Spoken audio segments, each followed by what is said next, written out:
See, I am live streaming to the YouTube as we speak. So at the conclusion of this archive, or excuse me, at the conclusion of this live stream, today's video presentation is going to be archived on YouTube. So you'll always be able to go back and look and listen to the stuff that we're talking about right now. Starting tomorrow. It takes YouTube about a good 4 or 5 hours to archive the video stream and put it on my YouTube channel. So subscribe to my YouTube channel, bookmark it, do whatever it is that you need to do to remember to go there if you want to get access to all these lovely video lectures after the fact. And they're always free, they're always accessible, and they're always online. Shoot, you can even go and look at all the live streams from last semester if you so chose. But I wouldn't wish that upon anyone because they can be quite long, and why would you want to listen to me twice in 1 week? I don't know, but it is available to you as an option going forward.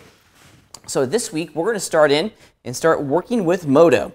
Now, I have a unique challenge in front of us in that I have to kind of reprogram your brains. I got to get you to stop thinking in 2D and to begin to think in 3D. And that is, in no fact, a small challenge. It's something that's going to take a number of weeks for you guys to transition into. But trust me and trust the process. It will happen. Every single one of you guys are going to have an aha moment in the next 16 weeks where you just kind of get it, okay? It does take some time. The software that we're working with is pretty interesting. It's kind of conceptual, but all 3D software is very difficult. There's a learning curve that's associated with all 3D apps. We're lucky in the sense that we're working with a 3D app that's very approachable, that has some very strong tools and some very powerful tools that will yield some stunning results pretty quickly. As I mentioned last week, we're going to be doing 100% of our content in this course in Modo. And hopefully you've had an opportunity to go and check out the Foundry's webpage. The Foundry, check it out. I encourage you to explore their suite of products because there's a bunch of stuff included with the Modo or with the Creation Suite that you can get access to that you'll definitely want to start learning and looking at. So check it out. They got some really neat stuff on their website that kind of illustrates and demonstrates the power of Modo and their other things. Check it out. How many guys have worked with a 3D app before? By a show of hands. So a couple of you guys. Overwhelmingly, you guys have no experience in 3D, and that's okay. Starting in about 2 minutes, we're going to jump in and dive in, get our hands dirty with Modo, and start working in the app. Now, this is not in no way a thing that you can learn through osmosis, okay? You can't learn this by watching videos. You have to get your hands dirty, okay? We're going to be doing a number of things over the next couple of hours that I would encourage you guys to follow along with, okay? I want you in-app with your hands on the mouse and the keyboard, physically driving the app and getting comfortable working inside this environment. So, if you have any questions, stop me. I'll slow down. I'll rewind. I'll present it in a different light so that you don't have, so that everyone's on the same page and you don't have any questions going further, okay? Are we ready? Ready to rock and roll? Go, go, go. All right. Okay. Before we start off with the Modo specific stuff, let's just touch base with what we're doing on for our homework. We'll talk about this again in a little bit more detail at the conclusion of class. In the week 2 section of D2L, I've started to populate this week's content. As you can see, there's going to be basically 2 things that you're going to need to look at this week. And this is going to be the format of things going forward in the future. There's always going to be a homework assignment, and there's always going to be a Dropbox that you'll submit your homework assignment into. So if you look at the way I've demonstrated things, or the way I've set things out, we have a little web page here that explains the homework. This is going to be a pretty easy homework assignment this week. I think you're going to like it. It's called the shape shorter. We'll come back to this in a minute. But the big picture idea here is that you follow the instructions on the web page, you follow the submission guidelines, and then when you're done doing the assignment, you go back and you turn it in. So the bottom one, the primitive shapes, is, and I need to change that to shape sorter, I apologize. The bottom one is the Dropbox, okay? Look at the icons. The icons are going to be pretty consistent going forward. The little blue kind of inbox looking thing is where you're physically going to submit your homework when you're finished with it, okay? So that we're always going to have a web page that describes the homework in detail, and we're always going to have a Dropbox where you're going to submit all of your stuff, okay? All right, this week's homework assignment is going to allow you to really get your hands dirty with the basic transform tools inside of Modo. You're going to be spending a lot of time navigating around a very weird, wacky, conceptual, three-dimensional scene. You're also going to need to become masters at moving, rotating, and scaling and selecting things over the next week. That's really the big goal of this exercise, is to get you up and running inside of a 3D app. Okay? I'm going to give you a project file, and we'll talk about this a little bit later. And you're going to be moving all these pieces into their correct location within inside the frame, the big blue frame. Okay? Should be pretty fun. And then, of course, you're going to take a picture of your completed assignment and render it inside of Modo when you're done. Okay? All right. More on this in a minute. Let's go ahead and jump in and get started. As I mentioned before, we're going to be working in a program called Modo. This is Modo 801. It's the brand new version of Modo that came out earlier this year. We're super stoked to be bringing Modo here to campus. It's an awesome application. It's part of a much larger family of tools. You can actually see two of them to the right of the icon. The Foundry has a host of applications that I would encourage you to look at. The one immediately to the right is called Hero Player, which is really great. Allows us to play back our animations and do some other really neat things. It's kind of like a little mini video editor, and it's really rad. And then this one's called Mari, which is a 3D texture painting application that's also extraordinarily cool. We're going to be focusing all of our attention on Modo, so get used to seeing that icon. It's kind of a, I don't know if I like the green, but the little curly Q thing is the Modo logo. You'll see it all over the place. Question? Yeah? How critical is it that we have 8.0? Absolutely critical. Yeah. This is going to be an 801 specific course. However, I'd say probably a lot of the stuff that we're going to be learning, especially in the early parts, can be done in earlier versions of Modo. The issue that we have, and you're working on a laptop, so this may not be as large of an issue, is one that you're aware of. Nothing's backwards compatible. Everything's forward compatible. So if you start your assignment in 801, you can't open that in 701. Like in After Effects. Like last year? Yeah.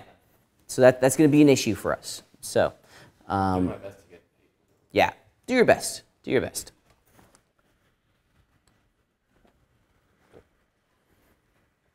So once you click on the application, and everyone just kind of follow along, once you click on the application, this is what you're going to be presented with. I want to give you a very small, quick tour of the basic Modo interface.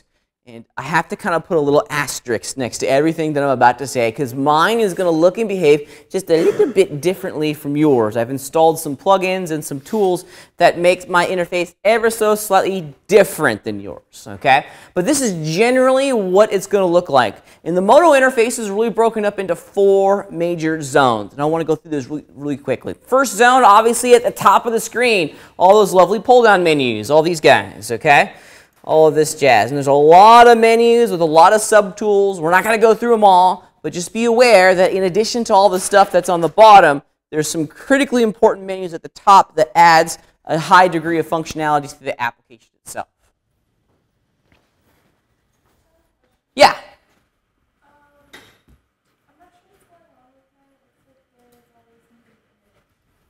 It looks like there's already something in it. That's kind of fun. Where you see the screen. You're good. We're going to come back to that. You're fine. Hang tight for like 2 seconds. I'm going to answer that question here momentarily. So the next part of the next major part of the Modo interface are all these tabs. These tabs are pretty cool. Modo has what's called a plastic interface, in that we can change the way the interface looks and operates to fit our specific need in that moment. The guys down at Luxology and the Foundry have done a really great job of establishing a whole series of vertical tabs at the top of the screen. Okay? Now, if you don't see these vertical tabs, panic, run out of the room, and scream. I'm joking. Don't panic. It's okay. Because in addition to adding all these vertical tabs and these dedicated work environments for dedicated kind of workflows, they've also added something new in the most recent version of Modo. It's called the layout switcher, and it's kind of neat. So I can see around the room that some of you guys don't have these really cool vertical tabs at the top of the screen. I'm kind of an old school Modo user. I go all the way back to before Modo was even released. I'm one of the original beta users of Modo. So I like having these tabs. But some of you guys don't have them. if you hold down the Control key on your keyboard and press Tab, you're going to get this layout switcher. Okay? Now, I have a couple layouts that you don't have, but these are all the layouts that are available to you. And each one of these layouts is a dedicated work environment. For example, if you go into the Animation tab, here's the animation workflow, and all the animation tools are available to us, and the interface has been changed to bring all this to the surface. By pushing what button? Control Tab.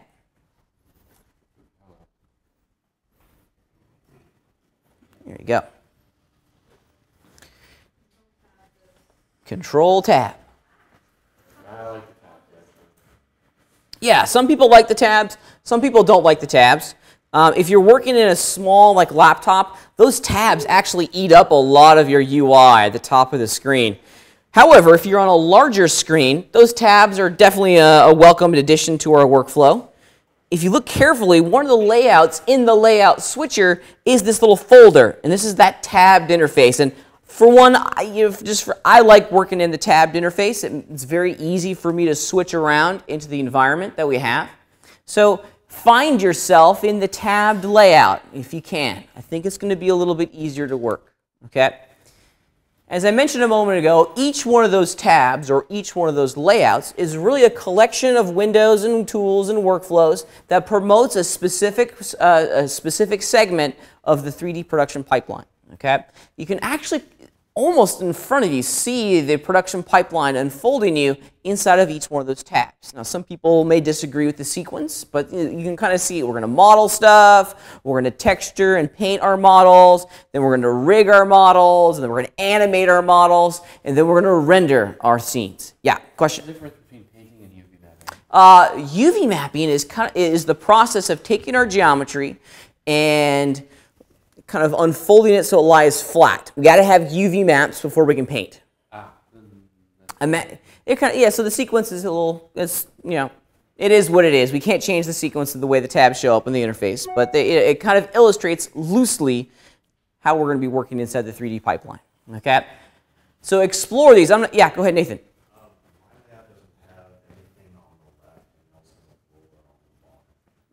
Are you in the Animate tab? You're on the tab. Now, if your interface looks really wacky and really strange and nothing at all like what you're seeing on the screen, here's what you want to do. Go to the top of the screen where it says Layout. We have the blessing and the curse of working in an open computer lab. There's a lot of folks that flow through this environment. Some people change their interface to do really strange things, and unfortunately they don't change it back to the defaults, which adds a lovely layer of confusion, especially at the beginning of the semester for beginning students, right? So if you go to the Layout menu at the top of the screen, you can kind of restore your layout by choosing Restore. It's going to ask which layout do you want to store or restore, excuse me.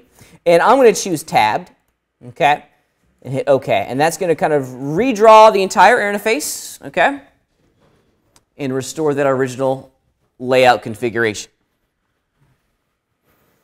Looks like a little draw error there. There we go. If that still doesn't do it, did that not work, Nathan? No, Didn't help you at all. Let's see what you got going on. You may have, oh, this is just a drawing error. So what Nathan's run into, this is an OpenGL draw error. The interface is not being drawn correctly by the operating system. Here, Nathan, do this. Just minimize the window, open it back up, your problem may be gone. Yeah, it happens from time to time. You know, these 3D apps are pretty fancy, and they tax our systems in a pretty big way. So restoring your layout is a good way to kind of get it back to its original configuration. You'll want to keep this in mind, especially when you start going over to the design lab. I'm teaching, 5 3D classes this semester, okay? Each one of those 3D classes are going to be using Modo in a very, very different capacity. So folks here in this classroom and in the lab are going to be changing their Modo interface to do what they need to do. My advanced animation students are going to be using Modo to do some ridiculously cool things. You guys are going to be using Modo to do models. My game classes are going to be doing textures and UV. So we're all using it in different capacities. Restore layouts, a good one to get it back to a consistent experience. If that still doesn't fix it, if it's still broken, here's what you do. there's a hard reset for the application. It's under the File menu at the top of the screen, and it's the last one in the list, and it's just reset. You're going to want to make sure you save your project before you hit this reset button, because it's basically going to close your project file, okay? And it's going to restore the original Modo configuration file, and it's kind of basically get Modo back to its original factory conditions, okay? Keep that in mind. It's a hard reset. And if that still doesn't work over in the lab, and you're really just super confused as to why Modo's broken, go find one of the lab staff. We'll be able to start troubleshooting you after that, okay?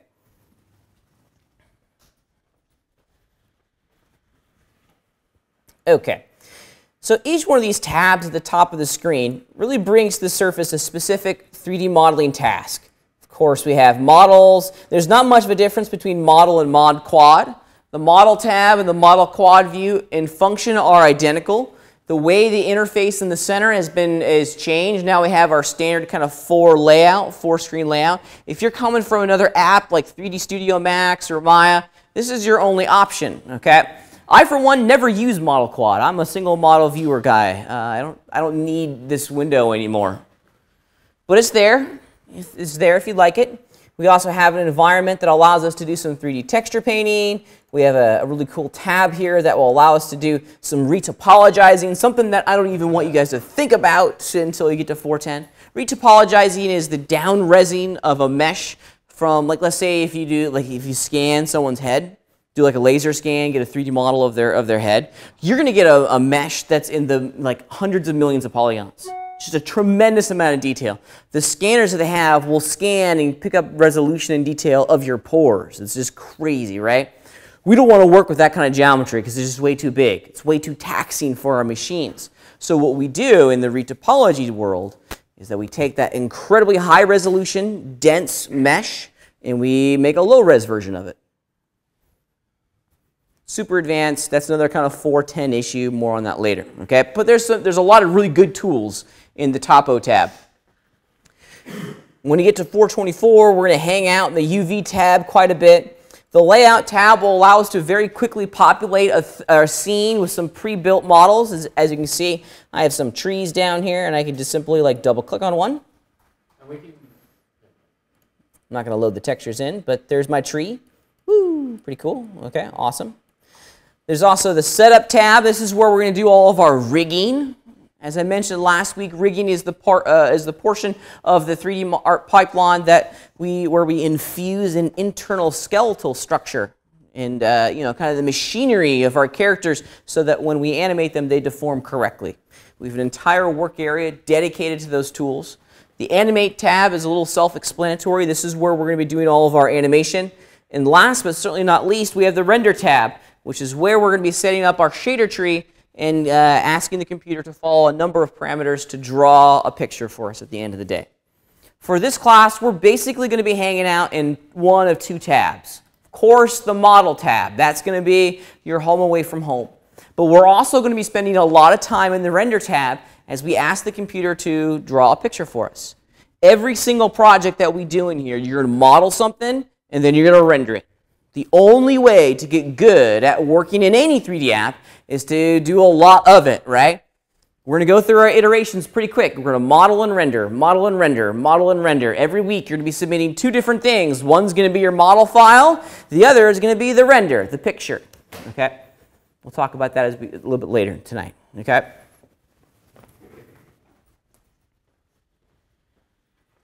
Questions before we keep going? Everyone good? Yes, ma'am.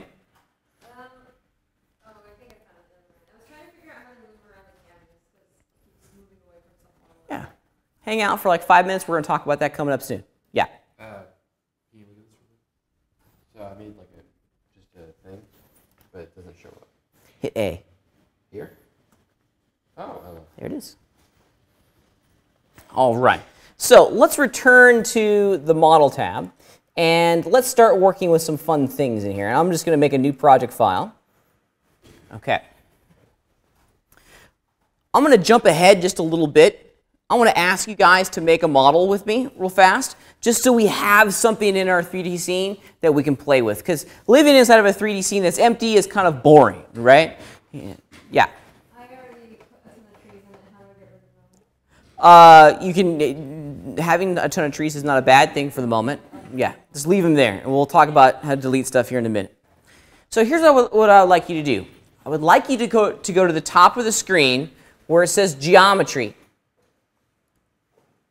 And we're going to go to Unit Primitives, in Current Mesh, and then I would like you to create a teapot. I know, it's pretty amazing. Yeah, if you don't see your teapot, put your cursor in the middle of the screen and hit the A key. It's a good one to write down and commit to memory. The A key stands for autofit. Autofit. There's no teapot. Here's what I want you to do, Creb. Just go to the top of the screen where it says File, do New Project, or New, and then do the teapot. Can you do me a favor? Someone's been messing with your interface. Go up here to Layout and do Restore. And yeah, hit OK. There we go. We're back. We're back. And you can get rid of, you can close that window down. Okay. There we go. Yep. I know the student who was sitting there earlier this afternoon, and she does a lot of crazy interface things. Yes, sir. I'm having issues. Okay. I went into geometry, and I think I changed. No. Yep. Good. In Current Mesh, teapot. Okay. Do me a favor. Click on the word mesh over here. Now do it again. Oh. So, current mesh. There you go. Hit A. Right click on ground plane. Oops. Right, left, right. Right. And hit delete. Let's get around. Do the same thing for circle curve. Oh. There you go. Now hit A. There it is. Oh. And you can select it. There you go. Good. Does everyone have a teapot in their screen? Awesome. Good times. Good times. So welcome to your first 3D model inside of Modo. This little teapot will give us some context of the next step. A is a good one to remember, as I mentioned before. Write it down in your notes. A is going to auto-fit your 3D scene into the viewer, okay? So because there'll be times when you add a model in, it'll be really, really small, or you can't see it. Hitting A will zip your perspective to your model, okay? All right, now that we have a model, we can start talking about the other parts of the interface. Let's focus our attention just briefly to the left-hand side of the interface, all of this stuff over here. This is your toolbar. In the Model tab, this is where you're going to find all of your modeling tool. Specifically, look carefully. There's a whole series of vertical tabs chilling on the right-hand side of this area. There are a bunch, and I mean a bunch of tools inside of Modo. The guys down at Luxology have made kind of like little mini collections of tools. Each one of these collections kind of promotes a specific part of the modeling process. We have duplication tools, edge tools, deformation tools, but most importantly is the Basics tab. The Basics tab at the top of that list they're kind of like the all-stars of the bunch. These are the tools that we're going to be using the most. And specifically, you're going to find all of your shape creation tools, like if you wanted to make a square or a cylinder, this is where you'd come. You're also going to find your basic transformation tools, and then some other tools down here that you're going to be using basically every other operation. So these really are the all-stars, the ones that you're going to be using the most. The toolbar is actually broken up into two areas, and just bear with me for a moment here. I want to activate a tool. Whenever a tool is active, the bottom part of your toolbar is going to present a whole series of tool options for you. So we kind of have to manage two parts of that left side of the interface, the tools and then their corresponding option. Almost all the tools inside of Modo are going to have some very specific options that will allow us to leverage some additional parameters to affect that, that part of the modeling operation. Okay. So this is always going to be tools, almost always going to be tools on the left-hand side of the screen. Now the middle part of the interface, so all of this stuff in here, this is where we're going to be doing a lion's share of the editing of our mesh. This is the window into our three-dimensional scene. I want you to go on an adventure with me real fast, okay? Imagine Imagine. And this is an art class, so we're allowed to pretend and imagine. It's okay. Usually that gets at least one person smiling. It was a joke. It was a bad joke, okay? Imagine, if you will, we are like an astronaut. A space ranger. Yes. Right? Toy Story, anyone? Yeah. My son's too, so we watch a lot of Toy Story. Bear with me, okay? And we're like chilling in our solar system, right? We're chilling in space. We're floating around. We got a cool little jetpack, right? And each one of the planets, the celestial bodies, if you will, in our solar system are kind of like little pieces of our model floating around in our three-dimensional space. And we're like kind of a, we're like the construction worker, the space construction worker in our spacesuit. And we're grabbing all these pieces and we're putting them together, okay? We have to fly around this infinite void, this infinite space with our little jetpacks, right? Each one of these little pieces are stationary. They don't move, but we move around them, okay? It's like, Zach is my 3D model, and I'm the construction worker, and I'm moving around Zach, yep. And I'm looking at him from a number of different angles, okay? Our models are stationary, and we, the user, change the perspective of our model inside the OpenGL viewport, that center section. It's a window into our scene.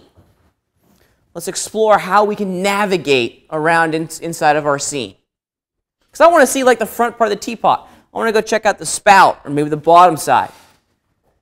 There's some viewport navigation controls that I would love for you guys to write down and commit to memory, because you're going to be using them literally about every other second inside of 3D modeling, just in general. Congratulations, you're now a two-handed computer user. In order to be 3D modeling, you have one hand on the mouse, the other hand on the keyboard, okay?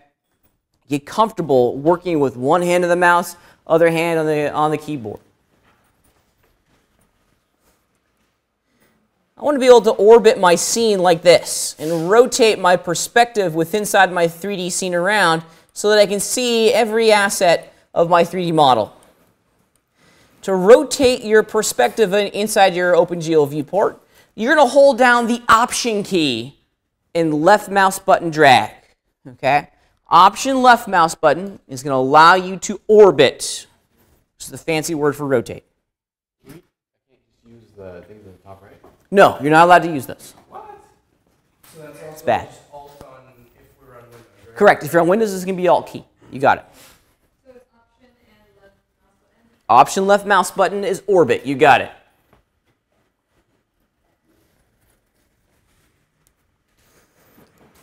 Option left mouse button, orbit. Yeah. Press numbers Don't actually press things. Don't accidentally press things. Not allowed. and grab my mouse and accidentally press numbers. Ah. And now it's doing a thing. It's doing a thing. Yeah. It's Okay. just moving around like that. Go up here. We're going to talk about this in a minute. Go perspective. There you go. Oh my God. It's the scariest thing for me to ever hear from someone in the 3D industry. I accidentally did something that I don't know what I did. You're on your own. I'm joking. I'm just giving you a hard time. Okay, so in addition to orbiting, we also want to pan our camera around the scene. In panning our camera, looks like this, where we can move our perspective left and right, and then also up and down. To do a pan, we're going to hold down the Option and the Shift key with the left mouse button. Option, Shift, left mouse button allows you to pan. What's option for? Alt. So if you're on, for you, it's Alt. Alt shift? Alt, Shift, you got it.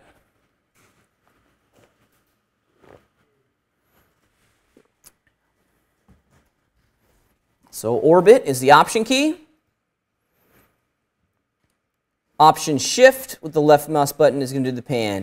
Do you see a kind of a pattern emerging here? The Option key or the Alt key is the common denominator between all these navigation keyboard shortcuts. And then lastly, in order to zoom in and zoom out, we're going to hold down the Option Control key with the left mouse button. And we're going to zoom in and zoom out. Everyone just take a couple seconds and get really comfortable and used to working within all these navigation controls. I want you to create kind of like a muscle memory, all right?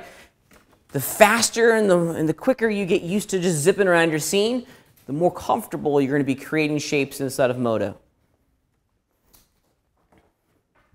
Left mouse button, left mouse button. Left. Left. You said option and control, right? Option control is zoom in and zoom out. You got it. Mine's letting me with just the scroll. Which is fine too. Some of you guys are discovering that the scroll wheel will also zoom in and zoom out. I'm not a fan of the scroll wheel, but that's available for you.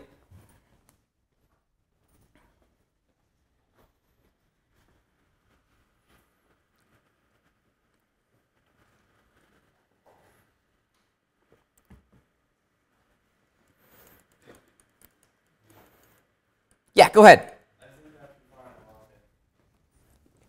What's the, yeah, A. A is the magic key for auto fit. Yeah. For auto fitting, is there any way to have it back to like locked straight? Good question. Really good question. So I can see that some of you guys are having the really weird kind of tumble effect inside of your scene, where you're getting a really weird rotation parameter. Let me tell you how to fix this. You know, almost the entire computer graphics industry, everything that we know and love was built in the late 70s and early 80s. And if you go back in time, in the Wayback Machine, did they have computer mice back then? No, they didn't. They didn't, okay? Overwhelmingly, they had trackballs.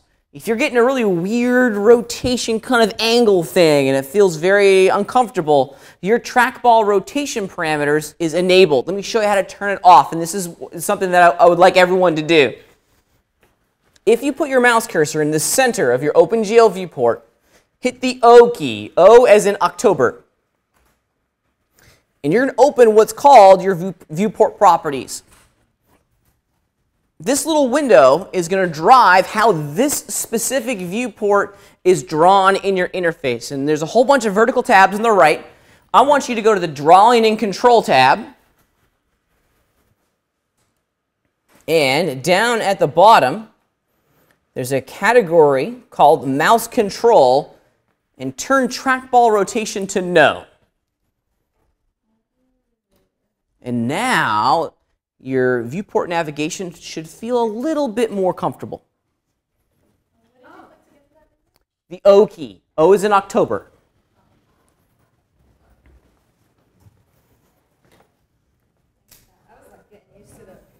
Yeah. I think the trackball rotation is okay. I think in certain situations it allows you to position your perspective in kind of like tight corners and get some really interesting rotation.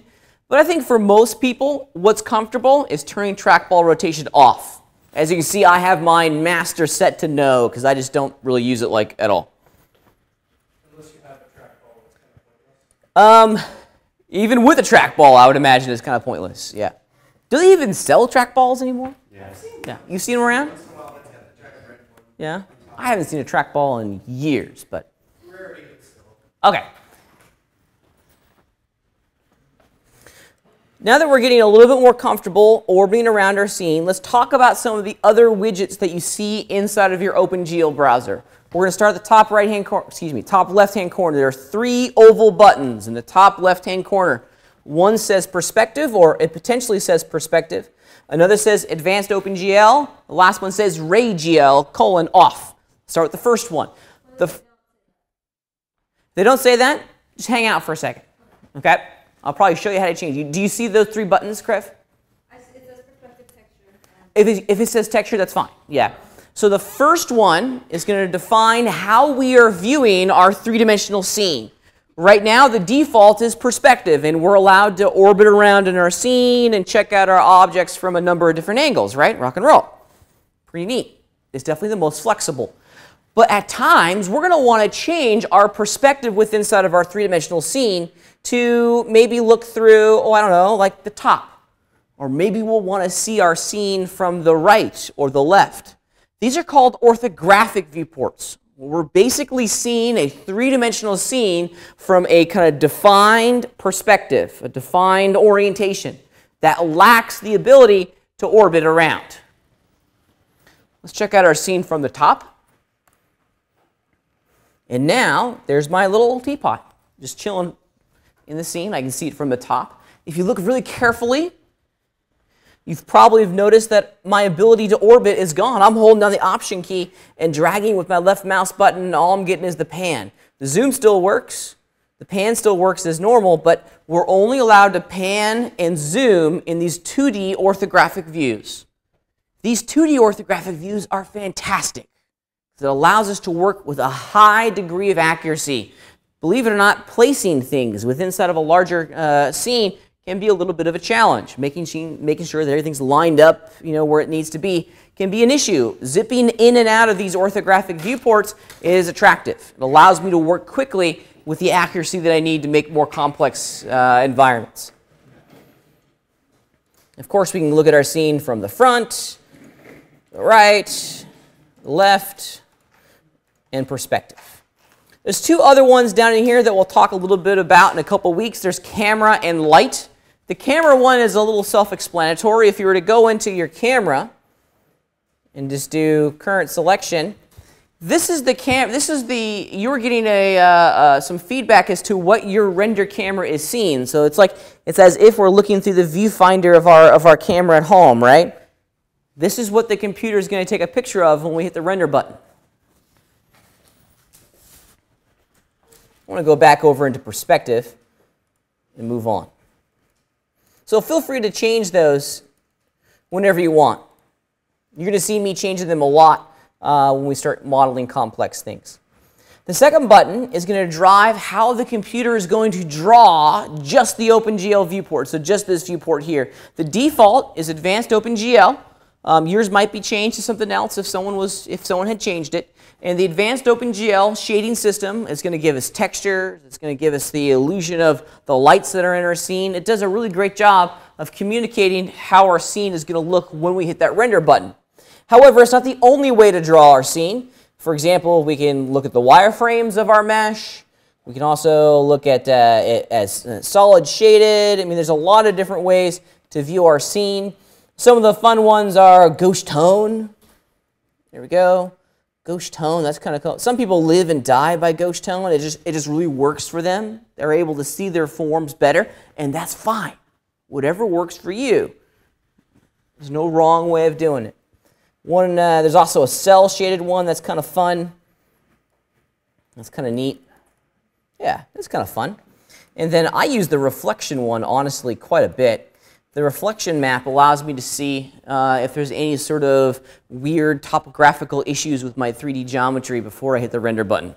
Like, for example, if you're modeling like a car, the side panel of a car has a nice sweeping kind of curves, right?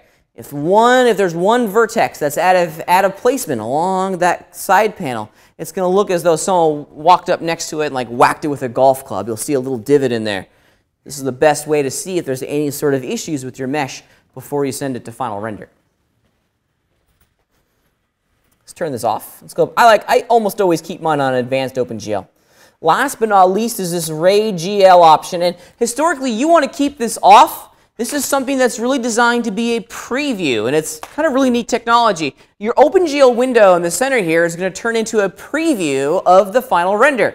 So you'll see your final textures, the final lighting, the global illumination, your hair, your fur, all the fun stuff that we're used to seeing in our final render. It's going to show up in the viewport. Let's just turn it to full. It's going to take a second to evaluate. There it goes. And now we can see the environment pop in. We're seeing the shadows that our direct light source is creating. If this had textures on it, we'd see the textures. It's really a neat piece of technology. We don't always have to go over to the Render tab to see what our object looks like. Turning on RayGL will give us a nice little preview. Another thing that's kind of neat.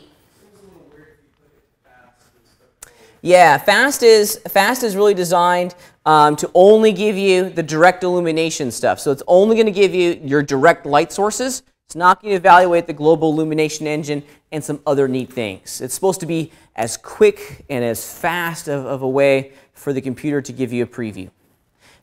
I recommend turning on RayGL from time to time. Okay? I turn it on when I'm curious to see how the shadows are going to be cast on my object. Often I turn it on to see how the global illumination system is going to be influencing the lighting setup of my scene. But for 90% of the time, I leave it off. Okay?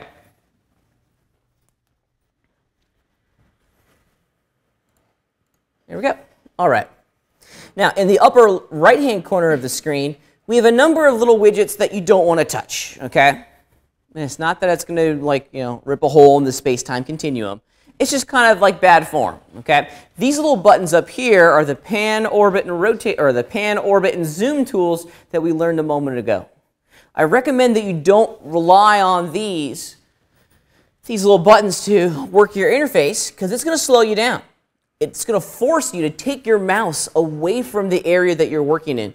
How many of you guys have ever worked on something where you have to go like in between like 4 or 5 different applications to do a piece of artwork? I do that from time to time, and it drives me crazy. It's a workflow killer, right? Having to like go to the web and get some colors and go back to Photoshop and do some drawing and then to, put it back onto the web and back into Photoshop and back into Modo. It's a massive workflow killer having to leave your work area to do something else. Those buttons in the upper right-hand corner are kind of like the same thing. You're leaving your work area, which is in the center of your screen, to orbit your viewport. So just don't do it. It's just kind of bad form. I'd much rather see you guys master the keyboard shortcuts than leverage those buttons in the upper right-hand corner. I saw a hand. I'm sorry if I missed you. Okay.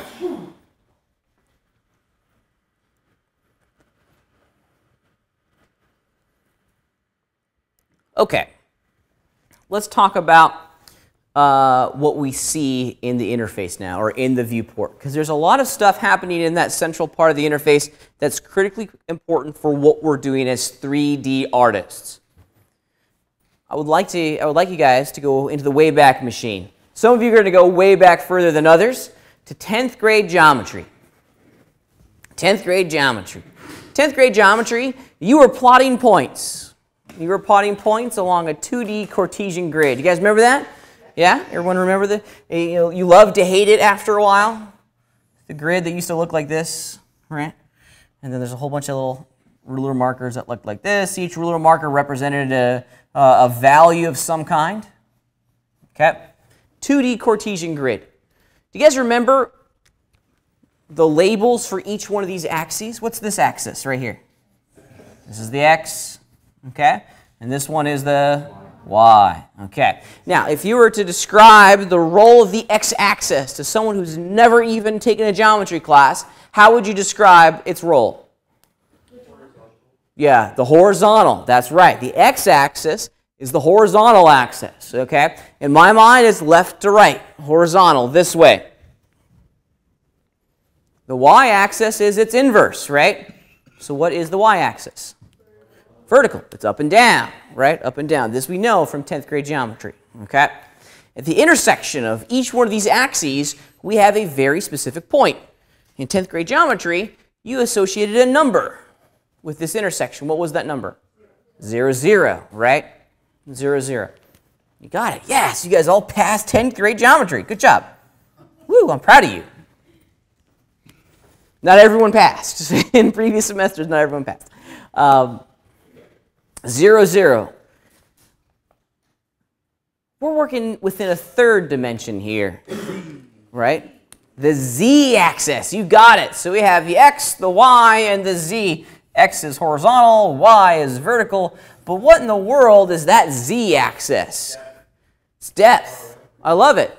It's far away, near to you, far away from you. So I think of it as forwards and backwards, right? Coming at you, or I'm going away from you. Forwards and backwards. That's what the z-axis is responsible for. So we're plotting points within all 3 axes at the exact same time.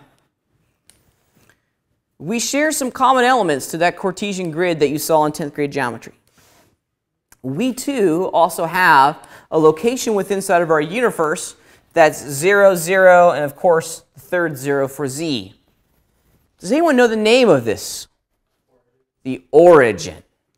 The origin. You got it. The origin is the center of our universe. Now, go back to the metaphor that I was working with earlier. You are a space ranger, right? You're floating around our solar system, looking at all these satellites and other things, checking out all the stuff that's in our solar system, right? There's not a lot of points of reference out there in the solar system, right? Space is infinite, right? If you're looking this way, it's just black, right? There's nothing out there. But there is a point of reference, right? there is a center of our solar system, right? What is the center of our solar system? The sun, which is also a star. Yeah. Bet you guys didn't think you were going to get an astronomy lesson tonight, right? Yeah, the center of our solar system is the sun, right? Well, we also have a center to our solar system in 3D, and it's called the origin. Let's take a look at it. Here's what I want you to do. We're going to travel away from the OpenGL viewport and go to the right-hand side of the interface to the item list, okay? There's going to be a little blue icon, a little blue box that says mesh next to it. Over here in the item list. This is the item that contains all of our geometry at the moment. This little visibility icon, this little eyeball. They even stole it from the Photoshop guys, which is kind of interesting. I'm just going to turn it off just by left-clicking on it, and your mesh should disappear. It's not deleted. We just turned its visibility off temporarily. Okay. With our mesh gone, we can see the origin of our scene. And I gotta apologize, our projector here is kind of downsampling all the pixels, and it's making it a little bit more difficult to see. But I'll see if I can make it easy on you guys. Okay.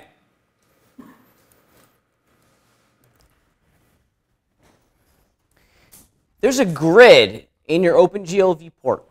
And if you look very, very carefully, on that grid are two dark, almost black lines. And it's right here and right there.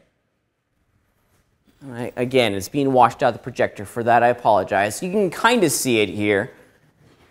At the intersection of those two dark lines, and FYI, those two dark lines represent the X and the Z axes, okay?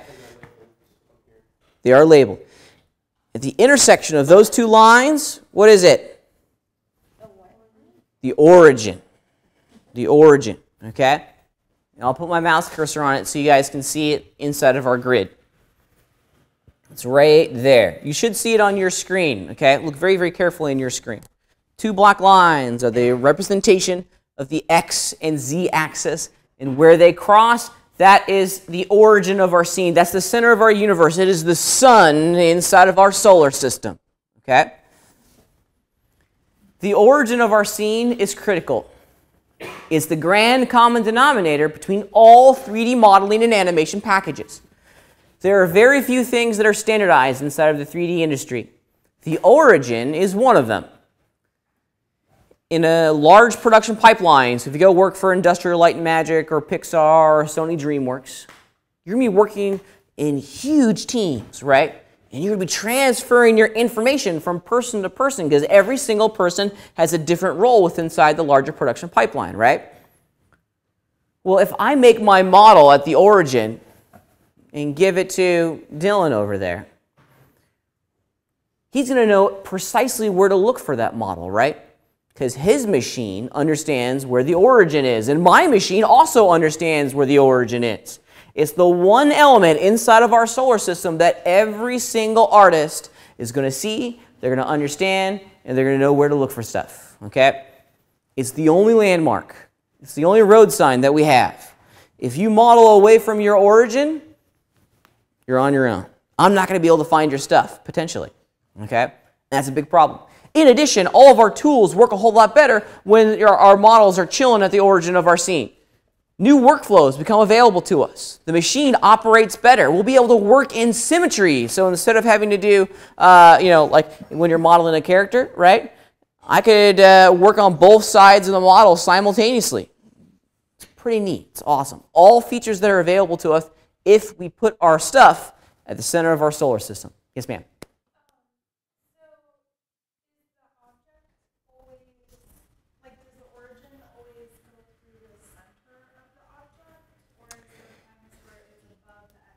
There are times when it's going to be all over the place. Point being is that we have a landmark, and we want to try as best we can to get our models at the center of the origin as best we can. Yeah.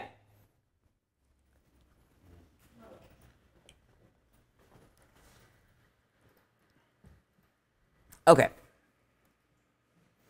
So let's, now that we have a little bit more of an understanding of what these lines and our grid mean, let's take it one step further. We're working inside of an infinite sphere, right? An infinite space. how in the world are we going to know which way is up and which way is down? If you're an astronaut floating in space, what tells you what's up and what's down, right? You're in zero gravity. It's not like, you're going to throw up if you tumble upside down, right? Big question. We need a point of reference. Our axes are going to give us some very important reference markers that's going to help us understand what's up and what's down, what's left, right, forwards, and backwards. If you remember back in high school geometry, your Cartesian grid actually had a number of quadrants. On the board, I've drawn the positive quadrant for the x and for the y, but in actuality, your graph probably extended and looked something like this, right? These are all the negative values for the x-axis and the negative values for the y-axis, right? We work inside the exact same kind of paradigm here in our 3D app. We have positive values for our axes, and we have negative values for our axes. The positive values define a couple important landmarks for us. Up and forwards. That's all we care about. Left and right is kind of arbitrary, right? Because if you're modeling a character, it's like, well, is it the character's left or is it the audience's left? Right? So left and right, it can be a little bit arbitrary depending on who you talk to. But up, everyone knows what up is, right? There's only one up, right? And there's only one forwards. So if we can define those two general ideas within inside of our 3D scene, we're doing a good job. Okay? The guys down at Luxology understand the role and the importance of up. Okay? Because when we're modeling, we want to model our characters so that their head is facing which way? Up, right? When we're modeling a car, where do we want the roof pointing? Up, right? We want our models to resemble as close as we can their orientation here in good old Mother Earth. Okay? So let's figure out where is up. Where are the positive values within the y-axis? Everyone look very carefully at the background of your OpenGL viewport. You'll see a lovely gradient. Orbit around your scene if you don't see that gradient. And I want to put mine kind of in the middle, because you're going to notice pretty quickly that there's a transition. It goes from a light gray color, then it transitions into a dark gray color. Guess what they're doing here? They're showing you up and down subtly in the background of our three-dimensional scene, right? Where it's light, it's the sky. Where it's dark, it's the dirt, okay? The light part of our three-dimensional scene, that's up. The dark part of our three-dimensional scene, that's down, okay? So if you notice that your character is facing the dirt, you've modeled it upside down, right?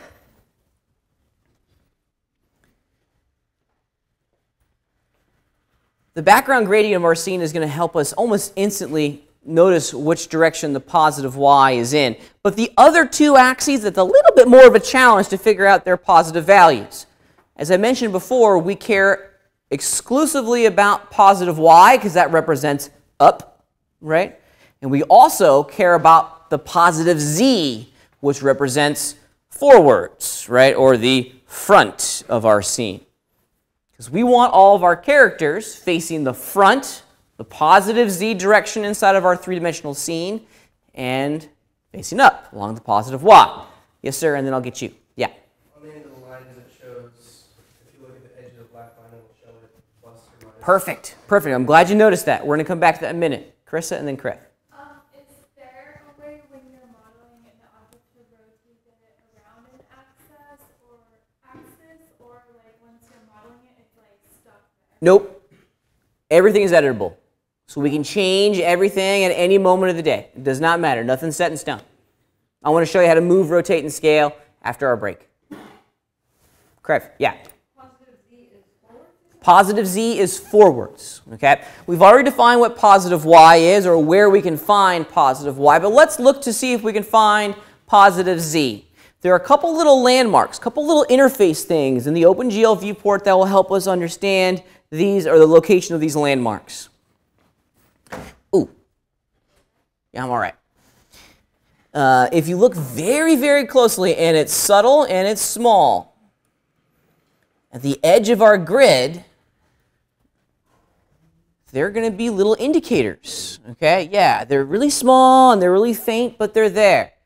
A nice little kind of subtle reminder as to which part of the axis we're looking at. So those values, that's the back of our scene, because that's negative z. So I'm looking towards the back of our scene. Real quick. Yeah. It shows negative z, but if I turn around, it also says negative z. Are you sure it doesn't say positive z? Because I just turned around and I see a positive z on mine. Well, I mean, that looks like a negative z, right? Right? It's hard to say on your screen. Yeah, zoom in and look at it. Zoom in. Oh. It doesn't matter. So those little indicators are a great kind of, subtle little reminder as to the positive and negative directions of the x and the z axis. In addition, we also have probably what I find to be the most useful tool to help us understand the orientation of all these axes is this compass. Okay? The compass's sole purpose is to communicate to us the orientation of the positive values of all three of our axes. Okay? X, Y, and Z. I think of them like little arrows. If you look very carefully here, the lines have a letter at the end of them, right? Think of that little letter like an arrow. It's pointing towards the positive direction of the X, Y, and Z axis. Okay? From here, we can quickly see the directions of all of our stuff. Okay? So from what you can see on the screen, if you were to point towards the positive direction of the x-axis, which side of the room would you be pointing towards? Yeah, the door side. Okay? The z-axis, the positive z, is towards the window, and of course the positive y is towards the ceiling.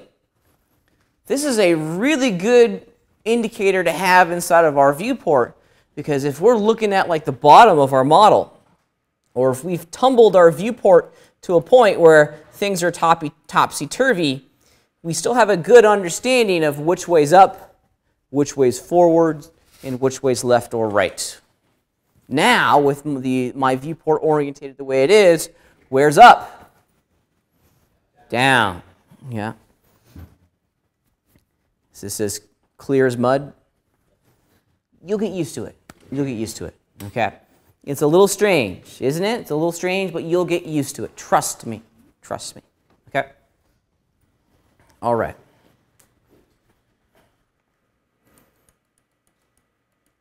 Oops.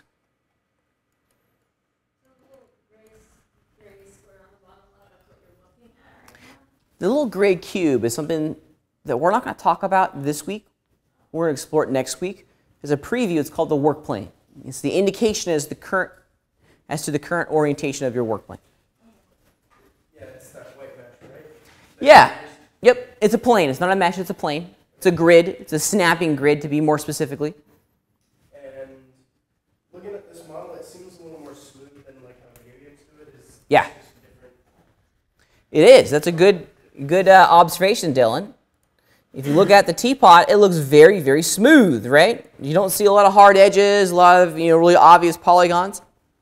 That's because this mesh has been subdivided. It's a subdivision surface. More on that in about a month and a half. There are different types of polygonal objects that we can create inside of Modo. Subdivision surfaces are fantastic because we don't see any polygons. Huh? They're more for like animation with movies. Absolutely. Absolutely. Okay. Other questions before we move on? All right. Real quick, just so you guys are aware of this part of the interface. On the right-hand side of the interface, we have a whole bunch of utility kind of palettes and windows. Most importantly is the item list. This is going to produce a list of all the different objects that are currently residing inside of your scene. We have a very simple scene. All scenes are created with a mesh object, a camera, and a light. When you start getting more comfortable working inside of Modo, you're going to start to add a bunch of stuff. We can add a tremendous amount of information inside of Modo. You're going to find that this item list is going to allow you to very quickly create very, very complex scenes. Let me show you an example here of something that's pretty complex.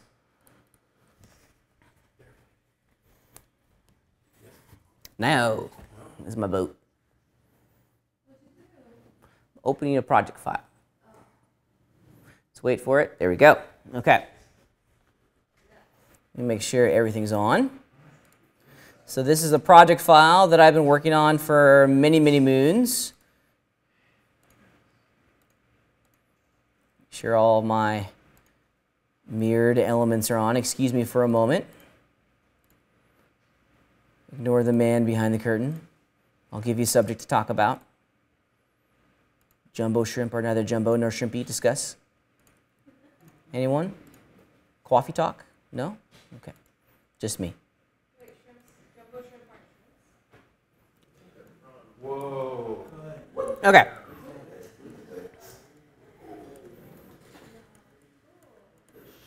All right. Yeah, you guys are going to be doing this next week. Ready, go. No, yeah. So the item list allows you to create complex scenes, and I mean incredibly detailed scenes that are full of all these layers that each have their own role instead of a larger workflow. The item list, as we saw with the teapot, allows us to turn the visibility of large chunks of our model on and off. Okay, this is a ship that I've been working on for many, many moons. It's a kind of a personal labor of love.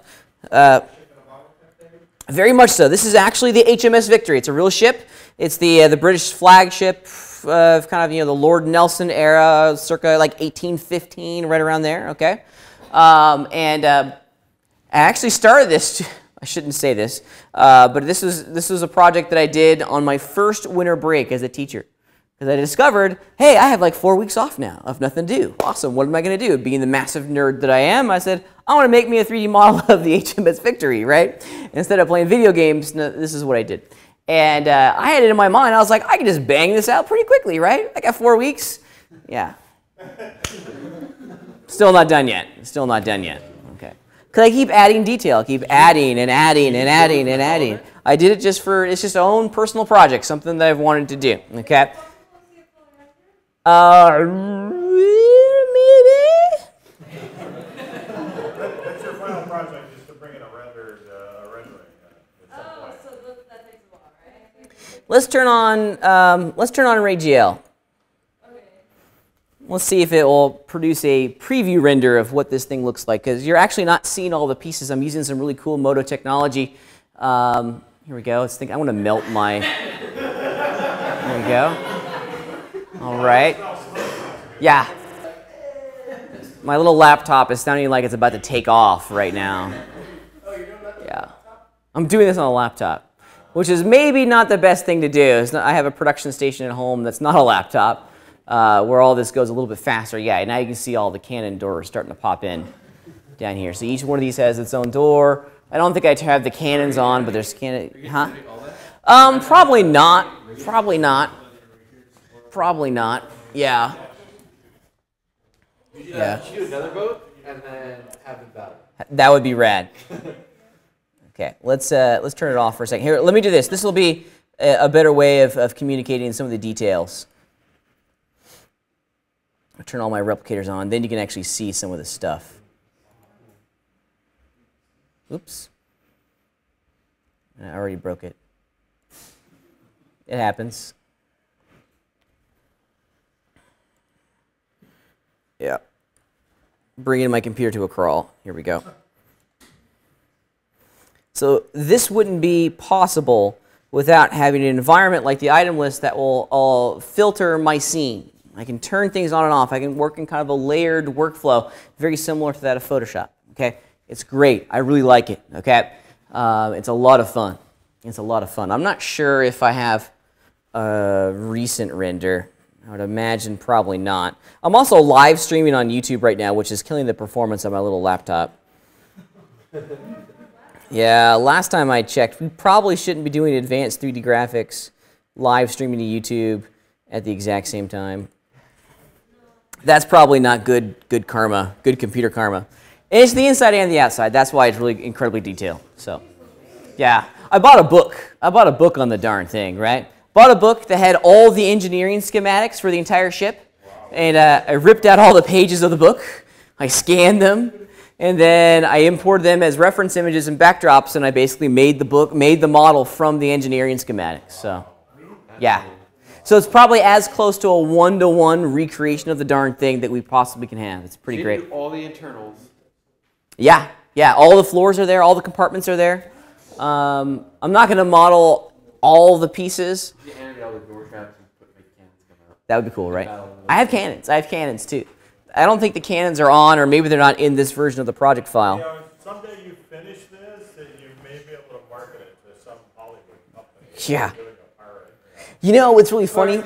You know what's really funny? You know what's really funny? In the last Pirates of the Caribbean movie, at the very end of the film, if you remember the last Pirates movie, they had the pirates and they were fighting against like the East India Trading Company, right? This grand metaphor against corporate America and the lawless pirates. I love how in the Pirates movie we idolized people who were drunken drunkards and all that stuff, which is interesting nonetheless. Anyways, at the very end, there's the flagship of the East India Trading Company guy looked exactly like my model, and I was looking at this and I was like, wow, that's pretty rad. It was just kind of one of those moments where I was like, I'm pretty sure that's my model, or maybe they had this, not like mine, they didn't steal it from me, obviously, because it only exists on my stuff, but it's like they used the exact same book, right, that I used. It's pretty cool. Anyways, I think I may have a render. Let me see.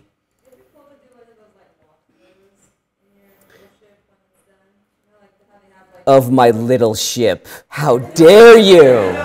How dare you? No, I'm joking. I'm totally joking. Yeah.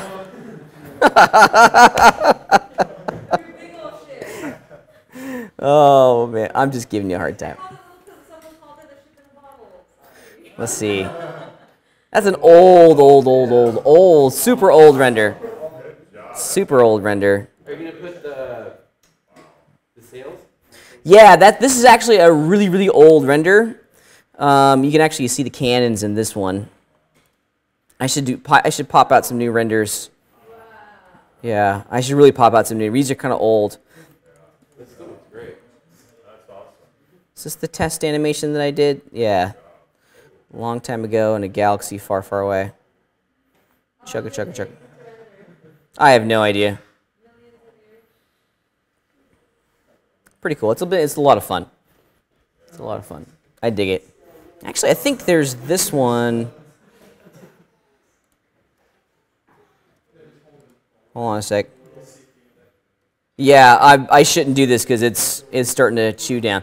Point being, the item list allows us to work on a level of detail that is just fantastic, because we can turn parts of our model on and off just by clicking on those little eyeballs. Like, for example, if I want to really focus my attention on, let's say, the bow of the boat, there's a lot of detail in the bow. I can turn off the admiral's quarters. I can turn off all the masts. I can go into the hull, and maybe I don't need to see my rudders or all of this detailed stuff. I can turn all these elements off temporarily. Yeah, and now performance is kind of back.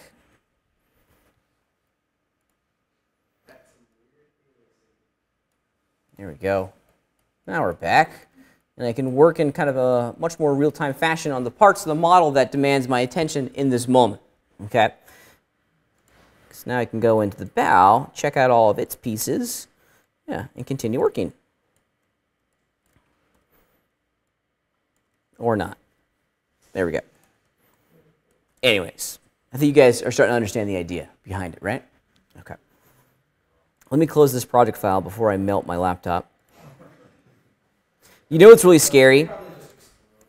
You know what's really scary? My laptop is currently plugged in to my little wall charger here. I started the day at 100%. I'm using more power than can be replaced at the moment on my laptop. That's what I'm trying to say, you know? So, which is nuts, Okay. Anyways, let's go back to our little teapot. Okay, so we've talked a lot about the interface inside of Modo. We have layouts, we have tools, we have viewports that allow us to look at our stuff. Well, what if we wanted to do something? What if we wanted to go in and physically change our teapot? What if we wanted to make something, okay? The first thing that we have to do in any model is make a selection. Modeling in Modo, or maybe I should just say, your time in Modo is going to begin and end with a selection. How many of you guys have come from Photoshop or know a little bit about Photoshop? Oh, great. Almost every single one of us. Yes. Photoshop is built around the exact same ideas, right? Whatever is selected is going to be changed. If nothing's selected, everything is going to be changed. We work with the exact same paradigm here in Modo. Whatever is selected is going to be edited.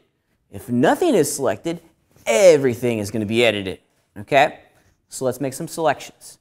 The selection tool is always on. You actually can't turn it off inside of Modo. There's a really intelligent selection system that allows us to select one of the component elements of our model. At the top of our OpenGL viewport, we have a number of selection sets, and these are filters. They allow us to select different parts of our 3D model. And there are 3 components, okay? Imagine your 3D model is like a car. Your car is really nothing more than a collection of parts, right? You got like the transmission, headlights, an engine, I guess that's important, spark plugs, the steering wheel, cylinder heads. Of course, you got to have a good stereo, right? All pieces. You put those pieces together, boom, car. By themselves, they're kind of meaningless. They don't really have a role. But when you start connecting them to other components, it now turns into a car. We're doing the exact same thing with our 3D models. We have 3 component pieces: vertices, edges, and polygons, the basic building blocks of all 3D models. We get to select each one of those component pieces by changing the selection set. Notice next to the buttons there's also numbers. So if you're a keyboard shortcut guy or gal, you very quickly can hit the 1, 2, or 3 key and change your selection system. 1, 2, and 3. And those are the numbers on the top row of your keyboard. Number pad, something different. Okay? In addition, if you want to change your selection set without having to move your hand away from like the bottom of your keyboard, because I always keep like my index finger right on that option key because I'm navigating a lot, right? So my thumb is right next to the space bar. Tapping the space bar will also change your selection set. Check it out. Go ahead and tap it real fast. Yeah, go crazy. Why don't we see it 3 on the polygons? I don't know. And maybe the interface is just too small at the moment. Yeah. I want to change my selection mode over to polygons, and I want to zoom out. And let's look at what each one of these things are. I'm going to navigate to the top of my teapot, the little handle up here. I'm also going to do something inside my OpenGL viewport to turn on or to show all of the vertices inside of my scene. You're welcome to do this. If you hit the O key on your keyboard, you'll bring open your viewport properties. And in the active meshes section, so this tab right here, I'm going to turn on show vertices at the bottom. And just because we're on a projector that's a little bit different, I went to the viewport properties. So with my cursor in the center, hit the O key with your cursor in the center of your viewport. Okay. Put your cursor in the center of the viewport. Hit the O key. O is in October. And I've gone to the Active Meshes tab in the form that pops up. And I've turned on Show Vertices. Now, because we're on a projector and because things are a little bit weird in this environment, I want to make my vertices just a little bit bigger, so they're really easy for Kaylin to see in the back. Because Kaylin and Raymond have a little bit of a task in front of them, seeing all these small dots. These small black dots are vertices, okay? A vertex is a single point in space. By itself, kind of meaningless. Although it's not meaningless. We can actually do some fun things with them by themselves. But in the modeling sense, they really don't have a role. It's just a dot. However, the computer is tracking this dot. It knows precisely where this dot is. It understands its location inside of our three-dimensional space. Okay? So it's not just kind of a random chunk of information. It's being tracked. If we return to high school geometry, you plotted points. Then you plotted a second point on your grid, right? and you connected that dot. Does anyone remember what you got? A line, right? For us in the computer graphics world, this is called an edge. Let's go to the top of my teapot here, because we can see at the center here, there's a vert right there, just a single dot. The moment we connect it to another dot, like that one down there, we get what's called an edge, or a line.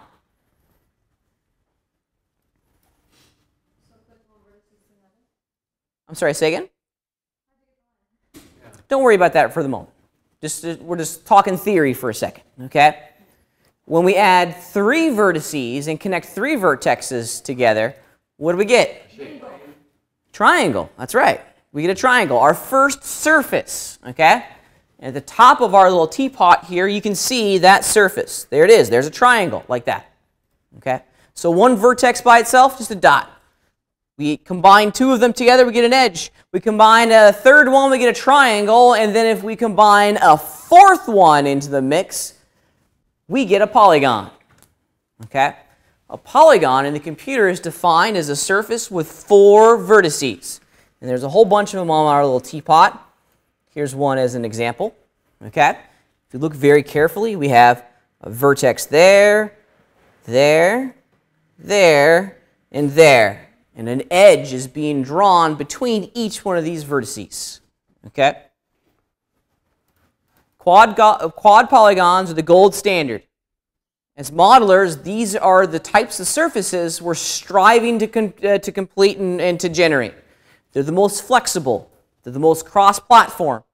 They're the most kind of read and understand inside the larger ecosystem of 3D apps out there in our world. They are the gold standards, what we should be striving to create for everything. A polygon, a quad polygon, a surface with 4 sides. That's the goal. Yes, sir? I always thought it was like a bunch of triangles. Everything ultimately gets transformed into a triangle. Working with triangles is rather hard, actually. It's kind of difficult. So okay. we make the square, but then the computer will like just slice it. You got it. into triangles. You got it. If we have quad polygons, the computer can instantaneously triangulate every single one of those surfaces, right? How does it do it? Cuts it in half. You got it. I've lost my marker, so, oh, wait. So if we have a shape, every square could be made into 2 triangles, right? The computer knows this. The computer does a really great job at this. Because it's just going to... Between the other 2 corners? Say it. Say again? Wouldn't it do 4 also if it went to the other corners? No. It's just going to do 1 slice? It's just going to do 1 slice. Yep. Yes, ma'am. I can't get to select the vertices and edges and make a polygon without like a green net around my object right now. A green net around your object. I think I know what... Yeah, I think I know what's happened. Let's take a look. Aha! You turned on something that's kind of fun. And this may not have been you. Show Cages is on. That's what I did when I Yep. was changing that. There you go. You're good. Okay.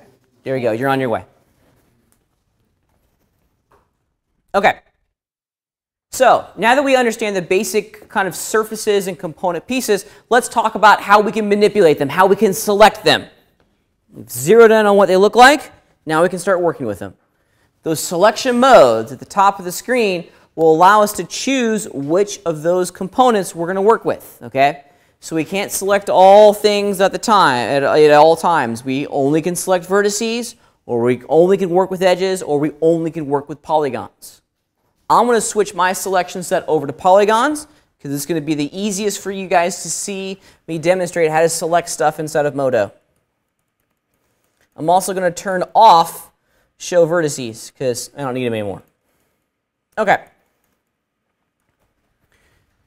As I mentioned before, Modo is built around this idea of selections, just like Photoshop. Okay? Whatever is selected is going to be edited, so let's select some stuff. Modo has a really cool paint selection system. So if you left-clicked and dragged on the surface of your mesh, you're going to select any polygon that your mouse cursor rolls over. Yeah, pretty neat. You're also going to get a really cool kind of little rollover highlight on the polygons. Gives you a preview of what you're about to select. And then when I left-click and drag, you can see that I'm selecting some polygons. And they turn orange. Get used to seeing this color orange. It's all over the place. Modo has built this kind of UI scheme around orange being the selection color. Okay? So I've selected some polygons. What if I don't want to use these polygons and I want to get rid of that selection? How do I deselect something? You can hit escape. That works, absolutely. There's another and easier way of doing this that doesn't require you to leave the work area. Put your cursor just off of the model so that the cursor is in the background of your scene, and then just single left click. So basically, like, click off the model and your selection will be dropped. So it's basically like the actual just box select tool in Photoshop. If you highlight, it will have a box if you just click outside it, it goes away. You got it. Very similar. There is, absolutely. Let's get a new selection. Great question. I'm going to use my mouse cursor and just kind of roll over a whole bunch of polys. Go. Just grab a whole bunch here in the center. Okay. I made a mistake. I don't want that polygon selected kind of hanging out over here on the left-hand side. Okay. I want to deselect just that one. I don't want to drop my selection and lose everything. I just want to unselect that one polygon. Shift click, alt click, something. I love how you're like running through all the options, yeah, all the permutations. You're close though. How do we subtract pixels from Photoshop? Control. Control, absolutely. The exact same keyboard shortcut is alive and kicking here. If I hold down the Control key and single left click on that poly, we deselect it. Aha! So with that said, let's take this a step further. How do we add polygons to an existing selection? Shift, just like Photoshop. You got it. And we can even select, or I want to deselect these here in the center. So they don't even have to be contiguous selections. They can be, openings. Their selections can have openings just like that. So it's just like Photoshop, which is great.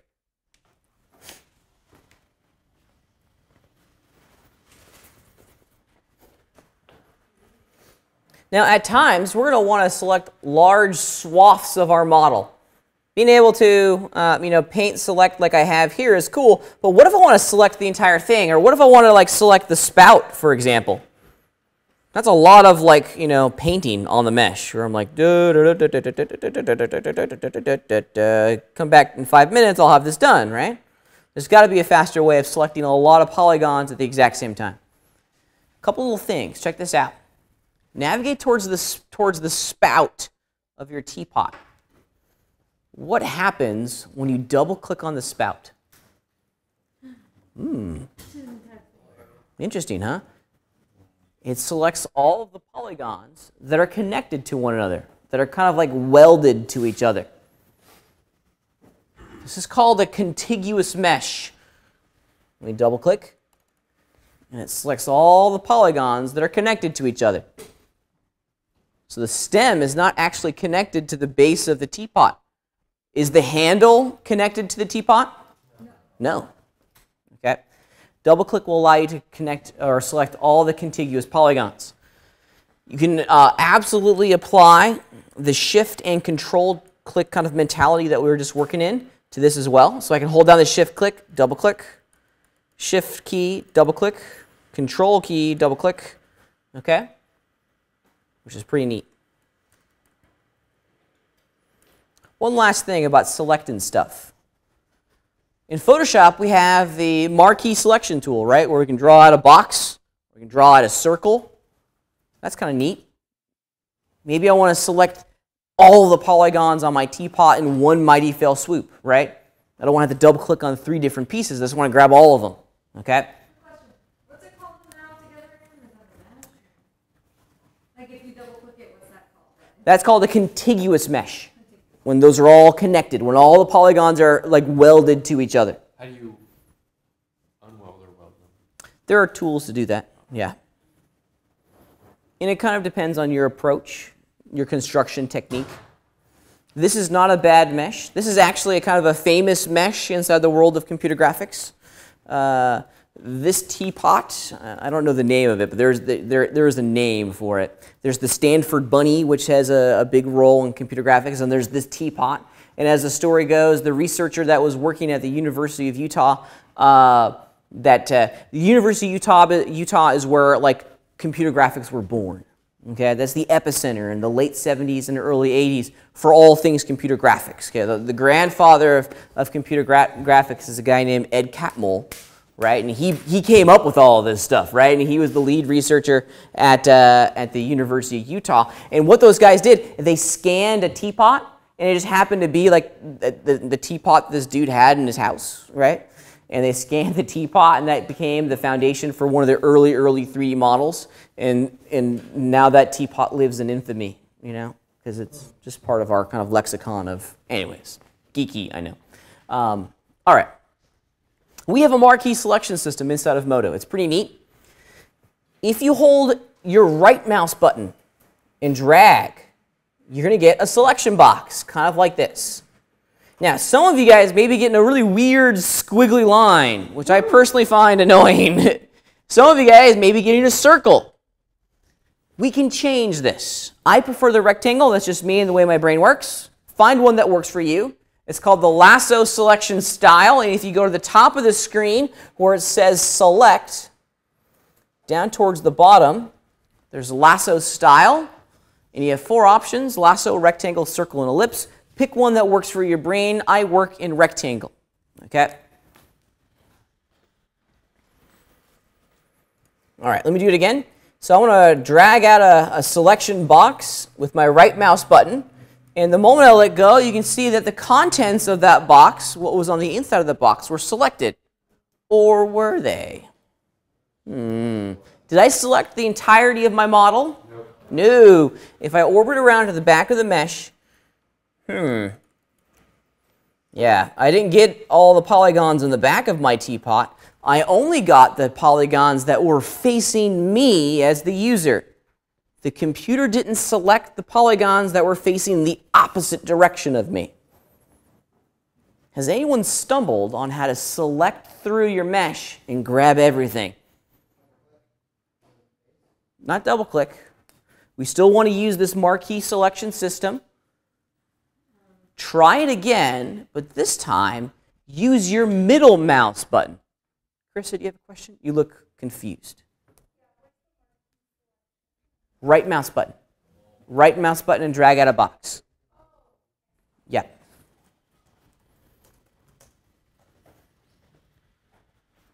And when you use the middle mouse button, then you're going to get the exact same selection box, but then the computer is going to select through your mesh and select every polygon that's inside your selection box. And now I've got them all. Pretty neat. Pretty neat. So right mouse button is only going to select the polygons that are facing the user. The ones in the back aren't grabbed. Middle mouse button grabs them all. Grabs everything. Quick way selecting the entirety of your mesh. Which way? So the right mouse button is only going to select the polygons that are facing the user. The middle mouse button is going to select all polygons inside the box.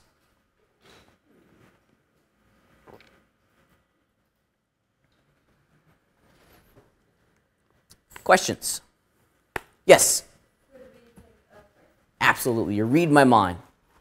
Let's take a short 10-minute break, okay?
Okay.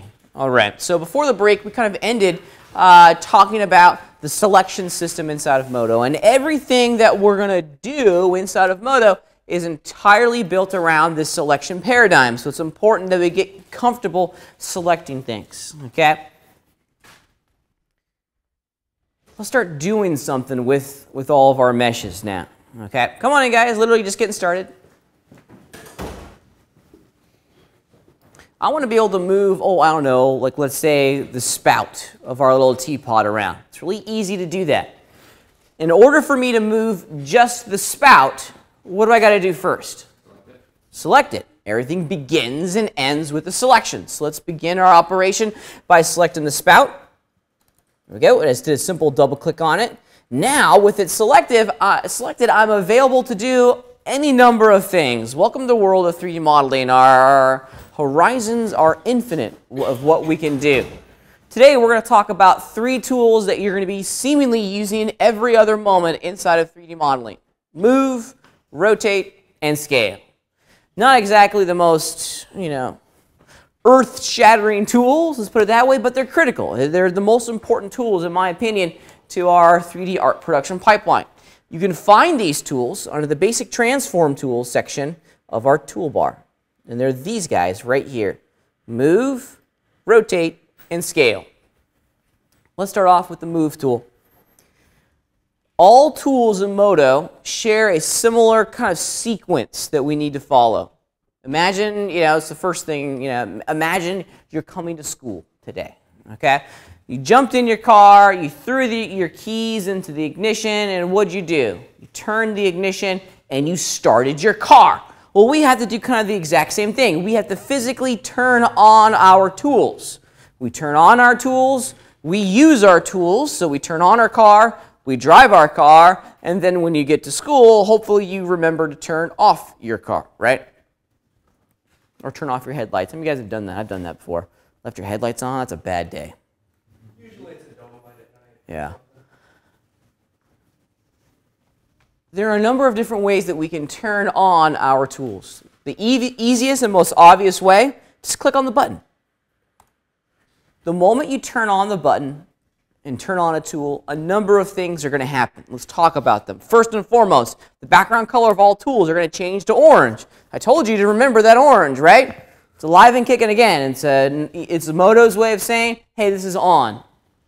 In addition, if we travel south a little bit inside of our toolbar, a tool is active, so we are getting options down at the lower half of the toolbar. These are all the options that are related to the Move tool, the Transform tool. And then most importantly, a majority of the tools inside of Modo are going to produce some manipulator handles, some tool handles that you'll find inside the OpenGL viewport. Specifically, the Move tool handles are these guys. Oops. Those are the tool handles. Okay? So 3 little important chunks of interface that lets you know that a tool is active and is on and is currently influencing our scene. Let's just talk about some of the landmarks of the Move tool. There are a couple little elements in here that I want you guys to look at. You can see that there are some arrows. These arrows will restrict your movement along a very specific axis. I mentioned earlier that our industry has standardized around very few things. Colors of the axes is one of those few things. Whenever you see red inside of Modo, what axes does that represent? X. X. Green? Y. And of course, blue is always the indicator color for the z-axis.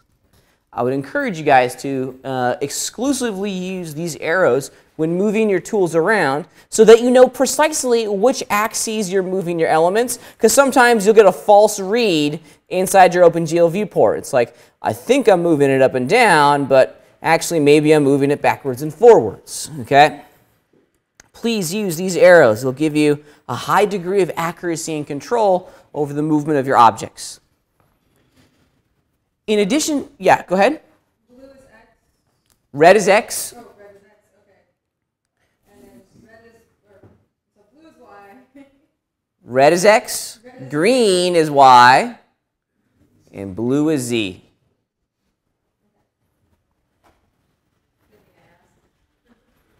And you'll see these colors all over the place. If you ever forget, just look at your compass. Same color, same, and they even give you a little label. Okay. In addition to the arrows inside the transform handles, we also have these really cool looking little circles. These guys. These are really neat. Okay. These are called coplanar handles. And these coplanar handles will allow you to move your object along 2 axes simultaneously. Pretty cool. Okay? Yeah? When I zoom in, I get smaller. They get smaller, yeah. And that's kind of a quirk of working inside of Modo. They actually stay the same size relative to your screen. See, they're always the exact same size relative to your screen. If you want to make them bigger, I believe it's the plus and minus sign. Plus and minus key to make them bigger or smaller. Okay. So let's talk for a second about these coplanar handles. These coplanar handles will allow you to move your element along 2 axes at the exact same time, which is really neat. What if we want to move a chair along the floor? We don't want to move that chair up and down. We only want to move it along the X and the Z axes. Okay? These coplanar handles will allow us to kind of remove one axis from the equation and only move this element along 2. I remember when I was first starting to figure this out, I couldn't understand which 2 axes I was choosing to move my object along. And then I figured it out. It's actually kind of intelligent the way they designed this. The color that you choose, the color of the handle that you choose, represents the axes that you're not going to be manipulating this object along. So if I was to grab this one, which 2 axes would I be moving my object along? X and Z. You got it. You got it. So the color of the circle represents the axes that you're not going to be moving your stuff along. So if I grab this one, I know beyond any reasonable doubt that I'm going to be moving it along the X and the Y. Just like that. 2 at the exact same time. Really helpful. Makes moving things around quickly, especially if you know where it's going to go. Okay. Oops. All right. So we can move our stuff. Heart content. If we know the value that we want to move it, let's say if you're working for an architect and if you need to move a window by precisely 8 inches, you can enter that value into the input field, and Modo will behave the way you think it should. It's pretty neat. Okay. When working with tools, we turn them on, we use them, and then we have to turn them off. If you don't deactivate a tool, it's like your car. It's just going to stay on and on and on until it runs out of gas. Except our app never runs out of gas. Maybe the gas would be like the electricity. Yeah, right, exactly. So we have to turn our tools off. And there are 3 ways that you can turn your tool off. The easiest way, and the way that you'll see me doing probably, doing it almost exclusively, is tapping the space bar. If you tap the space bar at the conclusion of using your tool, that tool, oops, excuse me, I was actually in the input field. There we go. That tool will turn off. Wait, what did we do? I turned the tool off by tapping the space bar. If you look carefully at my screen, the tool handles are gone, right? I no longer see the tool options at the bottom of the toolbar, and the orange color behind the Move Tool icon has been removed. Nice visual confirmation that it is off. Okay? The other way of turning a tool off, it's so easy, it's hard. A lot of folks don't even think about doing this. You can actually return to the icon and just click it. That will turn the tool off. So this is a toggle. It's on or it's off. And the last way that you can turn your tool off, believe it or not, is to hit the Q key. Q as in Quebec. Do one of those at the conclusion of any modeling task, and we're doing things right. Spacebar, click on the button again to turn it off, or hit the Q key. Immediately next to the move tool in this line is the rotate tool. And the rotate tool is turn it on. As one might imagine, it allows us to rotate our object along a defined axis, which is cool. Pretty neat. You can also rotate it around a defined value. So if you need to rotate it along 90 degrees, you can just enter that in. Boom, and it rotates at 90 degrees perfectly. Pretty cool.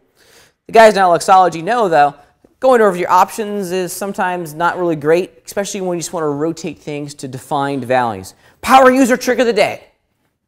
Hold down the control key before you click on one of those rings when rotating stuff.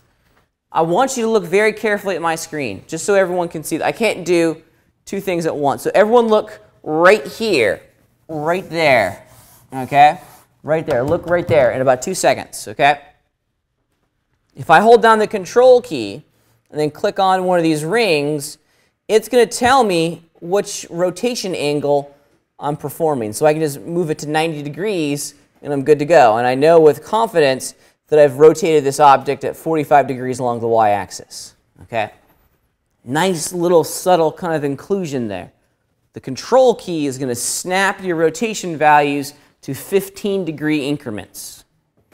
Power user trick of the day. I feel like I need to have like a segment. You guys ever watch Mythbusters? Yep. I love Mythbusters, right? Any show that blows up cars for science, yes, that's a whole lot of win for me, okay? And recently on Mythbusters, they've been doing like this little segment where it's like the science section. And they have a big like science section. And they have big flashlights. You're about to learn something about physics, right? I feel like I need to do that with, anyways, it's funnier in my mind. Okay. All right, let's drop the tool, tap the space bar, and move on. Now, one thing about the rotation tool that I want to remind you guys on. When rotating, you absolutely want to rotate with discipline. Only rotate your objects when you're physically clicking on one of those rings, okay?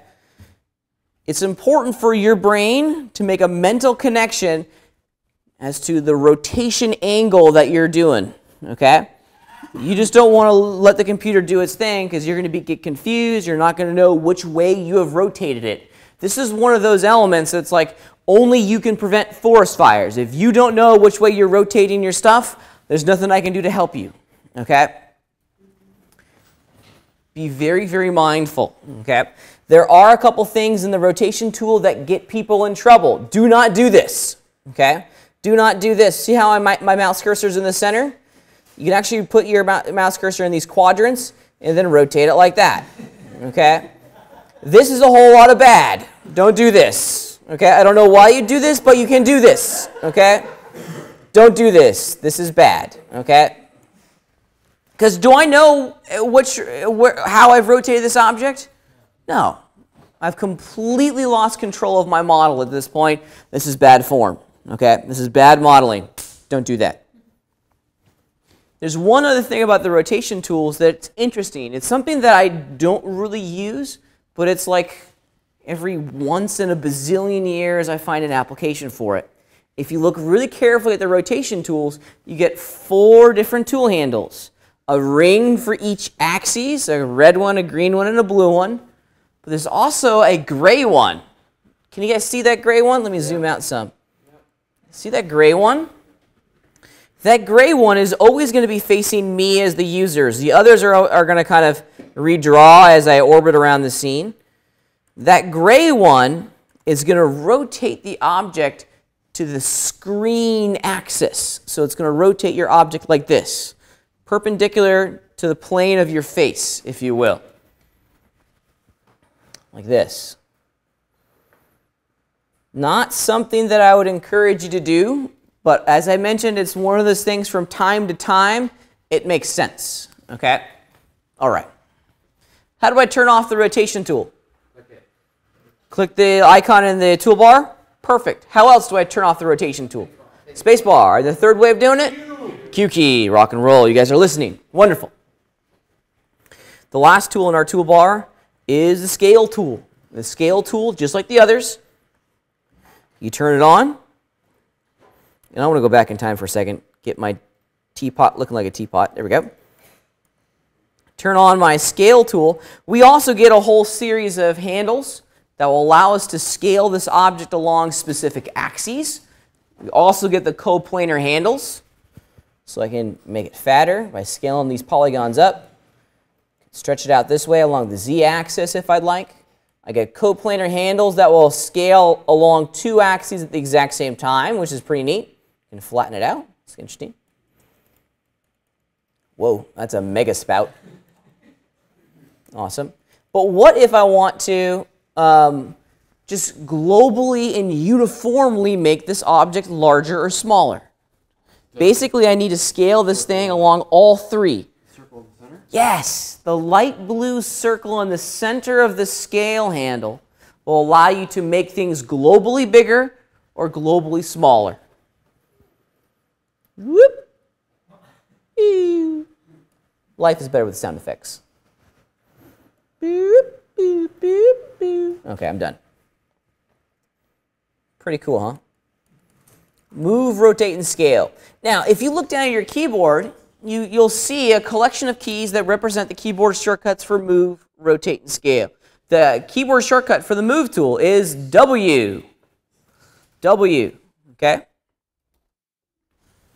Keyboard shortcut for rotate is E. E is an echo. And take a guess, what is the keyboard shortcut for scale? The R key. Can you repeat that one more time? Move, W. Rotate, E. E is an echo. And scale, R. W, E, R. Makes sense. If you look at that top row, that's actually those are kind of intelligently designed and placed. Q is the selection tool. W, E, and R is move, rotate, and scale. Okay? You're going to find that a lot of the keyboard shortcuts for most 3D apps are placed on the left side of the keyboard, because our hand, for most folks, our right hand is on the mouse, left hand's on the keyboard. Questions? All right. No questions? Everyone's got it? Yes, sir. So if we're moving something around, is there any way to just recenter something at the origin with like a click or something? Good question. The answer is yes. The answer is yes. So let's actually practice moving some things around. I mentioned earlier that Modo is built on this idea of selections, right? If something's selected, we're going to edit it. If nothing is selected, everything's going to be edited. Okay? What if I wanted to move the entire teapot? How would I go about doing that? Yeah, select the entire teapot. You could absolutely select the entire teapot, fire off the move tool, and then move the teapot. Yeah, I did a middle mouse marquee selection tool. Oops, excuse me. Like that. And then you can move it. Pretty neat. Or we can filter the tool to only work with the selected polygons, right? I got the spout. I can move the spout away from the teapot. Life is good. Now, this is where it gets kind of interesting. Let's remember our mantra. If something's selected, it's going to be edited. If nothing is selected, everything is going to be edited. What would happen right now? Look at my screen. Notice that the spout has been removed from the body. What would happen right now if I was to fire off the move tool? Everything would move. Let's check it out. Hit the W key for the move tool. They all move. Or go to scale. I can make them all larger and smaller.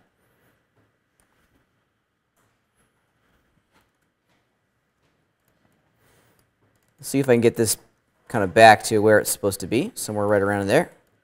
And I'm ready to rock and roll. Now, Dylan asked, what if I've moved my objects away from the origin? The origin of my scene is right there. Is there an easy way to return all these pieces back to the origin? Yes, absolutely. If you look over in your toolbar, immediately below the Move tool, there's a pull-down menu called Center Selected. Now, I don't have anything selected, so what's going to happen to my teapot? Everything is going to move, okay? So if I do center selected, I get to choose some options here. I can choose to center along a single axis if I want, or I can double up, or I can do it on all 3 axes simultaneously. I'm just going to do ZX, and watch what happens to my little teapot. Boop. It goes back. It centers the selected object at the origin of our scene. This is why the origin is so important. It's the only landmark within inside the entire 3D modeling workflow that all of the tools understand and kind of honor.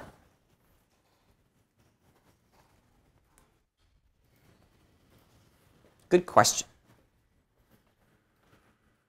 Other questions before we move on, as they say? Cool. So tonight we've talked a little bit about the interface. We've talked a little bit about how we select things. We've talked about some of the first tools that we're going to be using inside of our 3D modeling pipeline. But at the end of every project, you're going to be creating 2 elements for me. A Luxology project file, so we'll make one, and then a render. Okay?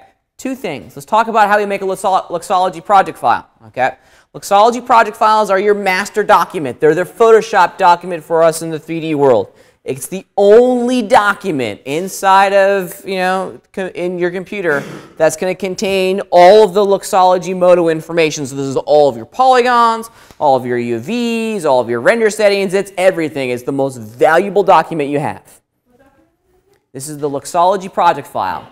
We make a Luxology project file by going to the top of the screen and just doing a file save. File save. You'll get your standard OS Finder window, and let's just call this, I don't know. That's crazy. Teapot. V01. I'm a big fan of version numbers. And notice that the default extension is a Luxology scene file, and you're going to get something that's called an LXO file, a .lxo. I want to save this guy to my desktop. Save. If I minimize Modo, it's somewhere on my desktop. There he is. There's Pat's Crazy Teapot. And that's what the icon looks like in the dock, or in the Finder window. Okay? You're going to be submitting your LXO for every assignment to the Dropbox on D2L. So I'm going to see your work. I want to see your work. Okay? Please make sure if you save one thing to your personal thumb drive or into the cloud, you save your LXO files. Okay? It really is the most valuable asset. Okay? If you have, this is not like the image editing world. If you lose your Photoshop document, you can kind of break apart and manually extract your layers in some instances from a flattened JPEG or a TIFF, right? Kind of. You're not completely hosed. Well, if you lose your 3D file, you are completely hosed. Okay? There's nothing that you can do. Okay? You've lost all of your geometry, and all you have is just a picture. Comment, Nathan? Yeah. How long are the LXO files? It's going to vary. For the first couple weeks, they're going to be relatively small. At the end of the semester, when we have a lot of geometry and a lot of scene elements, they're going to get bigger. They're not going to be like hundreds of megabytes. Let's put it that way. I have a question. Yes. On the LXO. This one's 82 kilobytes, by the way. Sorry. In an LXO file, like the project you do for your ship. Mm-hmm. So all of those objects are in one LXO file? One LXO file. Could you have, let's say, take your ship, for example. You've got mechanics that you may use elsewhere. Could you save those as their own standalone files and link them back to the LXO file? Absolutely. Absolutely. And that's one of the things the guys down at the Foundry are getting really good at, is having these proxy models and referencing an external file at render. They're really cool. They're really cool. as an illustration of this. Because I'm thinking like a layout, if I go to like Adobe InDesign, where you're doing page layout, and you have all these other little objects, Yeah. Illustrator files, Photoshop files, link back to the main layout. Yeah. Here's an example. I won't open up each one of these project files because I just won't. Okay. You can see that I have a whole bunch of individual project files for different buildings within a much larger environment. It's kind of like this old west town. Inside of my previous folder, I have a whole series of separate project files that's loading at basically runtime each one of these individually. I can go into my windmill, or I can send this project file to another 3D artist who's going to do the high-res version of my windmill, and then because I've already referenced it and loaded it in as a proxy file inside of my previs master shot, all those updates will ripple into my master file. It's pretty neat. So is there just one kind of file in Modo, the LXO file? LXO, there's actually two that you'll see out there in the real world. The LXO, that's 95% of what we deal with is in LXO. There's also LXP. P is in preset, and those are preset meshes or materials that will be applied to a model. Yeah, I didn't know if you were saving out objects like the windmill was some sort of object file that would link to your project file. Might be a different subtext in that. Yeah, we're getting that exact same functionality, but just all with LXOs. Yep. Okay. So we've talked about how we create our Luxology project file. Let's talk about how we make our render, okay? Because our renders are actually really important things for us to generate.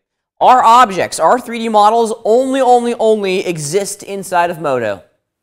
So how are we going to share them with our friends? How are we going to share them in a meaningful capacity on Facebook or on YouTube or on Vimeo or put them in a video game? We're almost always, except for the video game route, going to be making a flattened two-dimensional picture. It's kind of weird if you take a step back and look at it. We spend all this time making sculptures, true three-dimensional sculptors in this wonderful work environment, but the output of this entire process is still a two-dimensional image. Crazy, huh? Crazy. The process of creating this two-dimensional image is called rendering. Okay, you've heard me talk about it before. And I think the idea of rendering can be distilled down into a very simple idea. This is when the computer takes all of this crazy 3D information and physically draws an image. It draws a picture. The environment that the computer requires us to be in to draw this picture is this render layout. You can find it here at the top of the screen, this one. Let's just jump over there real fast and take a look at this render layout. This render layout is a little unique. And there's a couple things in here that make this stand apart from the rest of the pack. It's broken down into like a 1, 2, 3, 4, 5 kind of areas. Okay, the top left portion of the interface is the most important. This is called the preview window. Top left, this one. This is the preview window. In my opinion, this is the reason to buy Modo. The preview window is amazing. This is a true preview render of what the computer is going to draw. It seems obvious that we get kind of a real-time window into our render, but not all applications have this. There are other apps within our industry that the only way to see your render is to render it. Okay? And sometimes these renders take some time to draw the image. There's a lot going on. I'll give you an illustration of that here in a minute. This is a live environment. You can see on my computer that we have an OpenGL window down here at the bottom whose perspective has been changed to look through the render camera. If I use the exact same viewport navigation controls that we were working with earlier to orbit around our teapot, I can change the way I'm going to compose the final frame for my render. So I can do that down here. And I can compose a really pretty picture for me to render out here in a minute. Pretty cool, huh? Pretty cool. Now, you can change this bottom window to look at any part of your scene. I often don't have it looking through the camera. I have it looking through the perspective, okay? That way, I can start to manipulate my object, my scene. I can work with my lights and my cameras. It's pretty neat.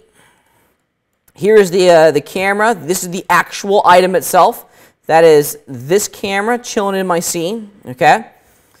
And I can grab it. I can move it around. There's a whole lot I can do with this thing. I can rotate it. And it's going to change what I'm looking at. It's pretty great. Huh? We'll talk more about the camera in the future, but here's what I want you to kind of really focus on. You don't have to physically grab the camera down at the bottom to change what you're going to render up on the top. The preview window is important, and it's a fantastic piece of technology. It's a live environment. It understands mouse input. It's not just a window. I can put my mouse cursor in the preview window up here and use the exact same viewport navigation controls to change the placement of my camera. And then when I mouse up, you can see that that camera downstairs changes its orientation. It's pretty great. It's really great, actually. It's pretty rad. Okay.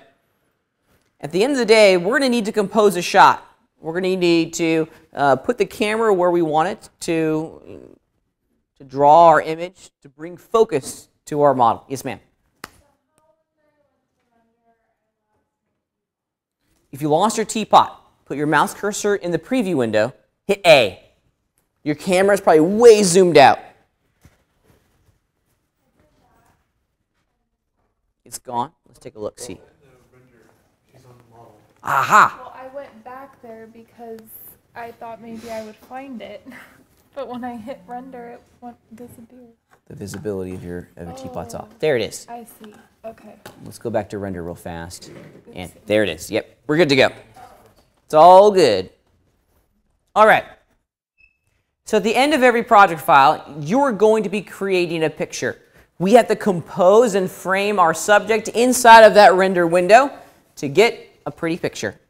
We're going to spend a lot of time over the next 14 weeks talking about how to make a pretty picture. Believe it or not, it's a big deal. It's a big part of what we do in this industry.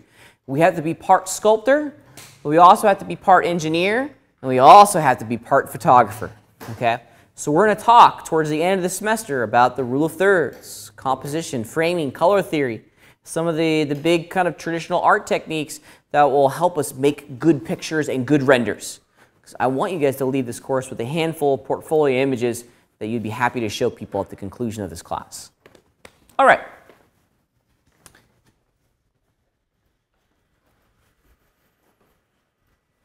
Rendering in Modo is really, really easy. And don't worry, we're going to have an entire day focused exclusively on materials and textures. So I'm intentionally not trying to talk about it today because I don't want to inundate you guys with too much. But for this week's homework assignment, you're going to have to make a render. Now, I've already done all the hard work for you. I've already set the materials and the textures the way they need to be for you to successfully complete this project. So all you really need to do after you've done your work is hit the render button, and you're good to go. Which button? The render button is, or you can find the render button in two places. At the top of the rendering layout, it's that button right there. The one that says render, keyboard shortcut function 9, F9 on your keyboards. Okay. Let's hit the render button and see what it does. And we're off the races. And now we're rendering. The computer is physically going through and drawing this image. Pretty cool, huh? Pretty cool. It's fast. Let me open up a project file that will take a little bit longer to render. Let's just do my Canon. I'm pretty sure I got this one already set up for render. Cool. Let's just render this one, and then we can talk about what we're seeing inside of this new render window. If you look carefully, you're going to see a whole bunch of dots kind of cascading from the top and slowly kind of resolving towards the bottom of the screen. This is actually called the irradiance cache. We're working in a physically based rendering engine, meaning that we're actually firing little light rays out into our three-dimensional scene. And those little light rays are sending color information, amongst other things, back to the rendering engine. And those little chunks of data are helping the rendering engine figuring out, it's going to help it figure out how to draw all these pixels. In a minute, yep, there it goes, it's starting to draw. See those little orange squares? Those are cores, processor cores on my laptop. The more processors you have on your computer, the faster it will go to render. This is absolutely 100% a C. I do. Damn. On my little laptop, or I have 6. I don't have 8. Oh, I have 6. I know, right? 6-core CPU type thing? Correct. Yeah. This is absolutely 100% a CPU-based rendering environment. Okay? So the more cores you have in your CPU, rock and roll. So if you have like a 12-core machine, you're going to get more render buckets, a little more squares. The more squares you have, the faster the render is going to go. Okay? The more complex all of your materials and the textures, the longer it's going to take the computer to figure out and evaluate how to draw these images. Shiny things, tough to render, to be entirely honest with you. Metallic shiny things don't go fast. It's having to figure out, like the barrel of my Canon here, it's having to figure out the reflections of everything that's in the environment and what color each one of those pixels needs to be. And it will kind of chew through here in a minute. You can also see that it's going to save a number of renders for you. Okay, so I can kind of go back in time. I think I get what about 8, 9, 10 of them down here at the bottom. So you can render something, go back to a previous one, compare and contrast your renders. I mean, it's a nice workflow. It's pretty cool. And voila, now we're done. Okay, at the top of the screen, I'm no longer getting a progress bar. It says I'm done. I also have this really cool stats tab over here that gives me a whole lot of information about my render. So I rendered almost 300,000 polygons in about, what was it, about 2 minutes and 13.8 seconds. Pretty cool. This is a really great rendering environment. I think actually it's one of the best. We have A/B testing. We can compare renders to each other interactively in this comparing tab. You can also do post-processing on your renders, which is really great.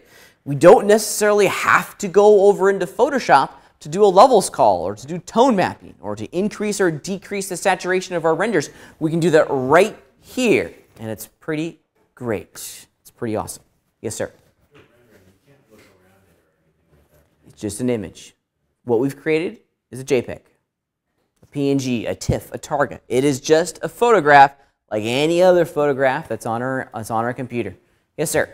How do you change the settings like the resolution of the render, all that? We're going to go into this in detail in the next few weeks, but there are a number of render settings that you can change. Down here at the bottom, in what's called the shader tree, we have a hierarchy of different rendering elements. The topmost is this the render with a little purple sphere next to it. If you click on the purple sphere, over here in the Properties tab, the Frame tab will give you a height and width. Okay. Rendering takes a lot of time. It does. I don't know what the record is now, to give you an illusion. Avatar changed the game. Avatar pushed the envelope so far out when it comes to the detail, accuracy, and the photorealism of computer graphics. Love or hate the film, don't care. The computer graphics are stunning. They earned their Academy Award. Okay? But for a while, the world record holder for the longest render time actually came from the first Transformers movie, aka the good Transformers movie. Okay? Because the other ones were bad. They were horrible, horrible films. But the first Transformers movie used to have the world record holder shot for the longest render. Okay, you probably know the shot. This is the moment at the very beginning of the film when the Autobots have landed on Earth, right? And they jump into their cars and they're cruising down that alleyway to meet Shia LaBeouf and what's her face, right? You guys know that shot? And then once they meet Shia LaBeouf, all 5 of the Autobots do their hero animation and transformations at the exact same time. And there's this big sweeping kind of camera move, and you have each Autobot is like really close to camera. So you got the hero models, the hero textures, the hero animations, and they're all doing it at the exact same time. And it's a long shot. It's like a 10-second shot as you, the audience, sees for the first time a transformation of one of these robots, right? Pretty cool. Well, that used to be the record holder for the longest render per frame. Now, this is for a film, a feature film. So for every second of film, how many individual frames are being created? 24. 24 frames per second, okay? In the television world, it's 30, but for feature films, 24. Anyone want to take a guess as to how long each frame took to render? 48 hours? 48 hours. Isn't that crazy? Yeah. Whoa. 2 days to render one frame. One frame. I do have a question. Yeah. One thing that's popped into my mind prior to this class, when they do stuff like that, do they just like pull all the power of the computers in the entire place? Absolutely. Or do they have one mega. No, they have farms. They have render farms. Absolutely. It's not just one computer. Yeah. You got it.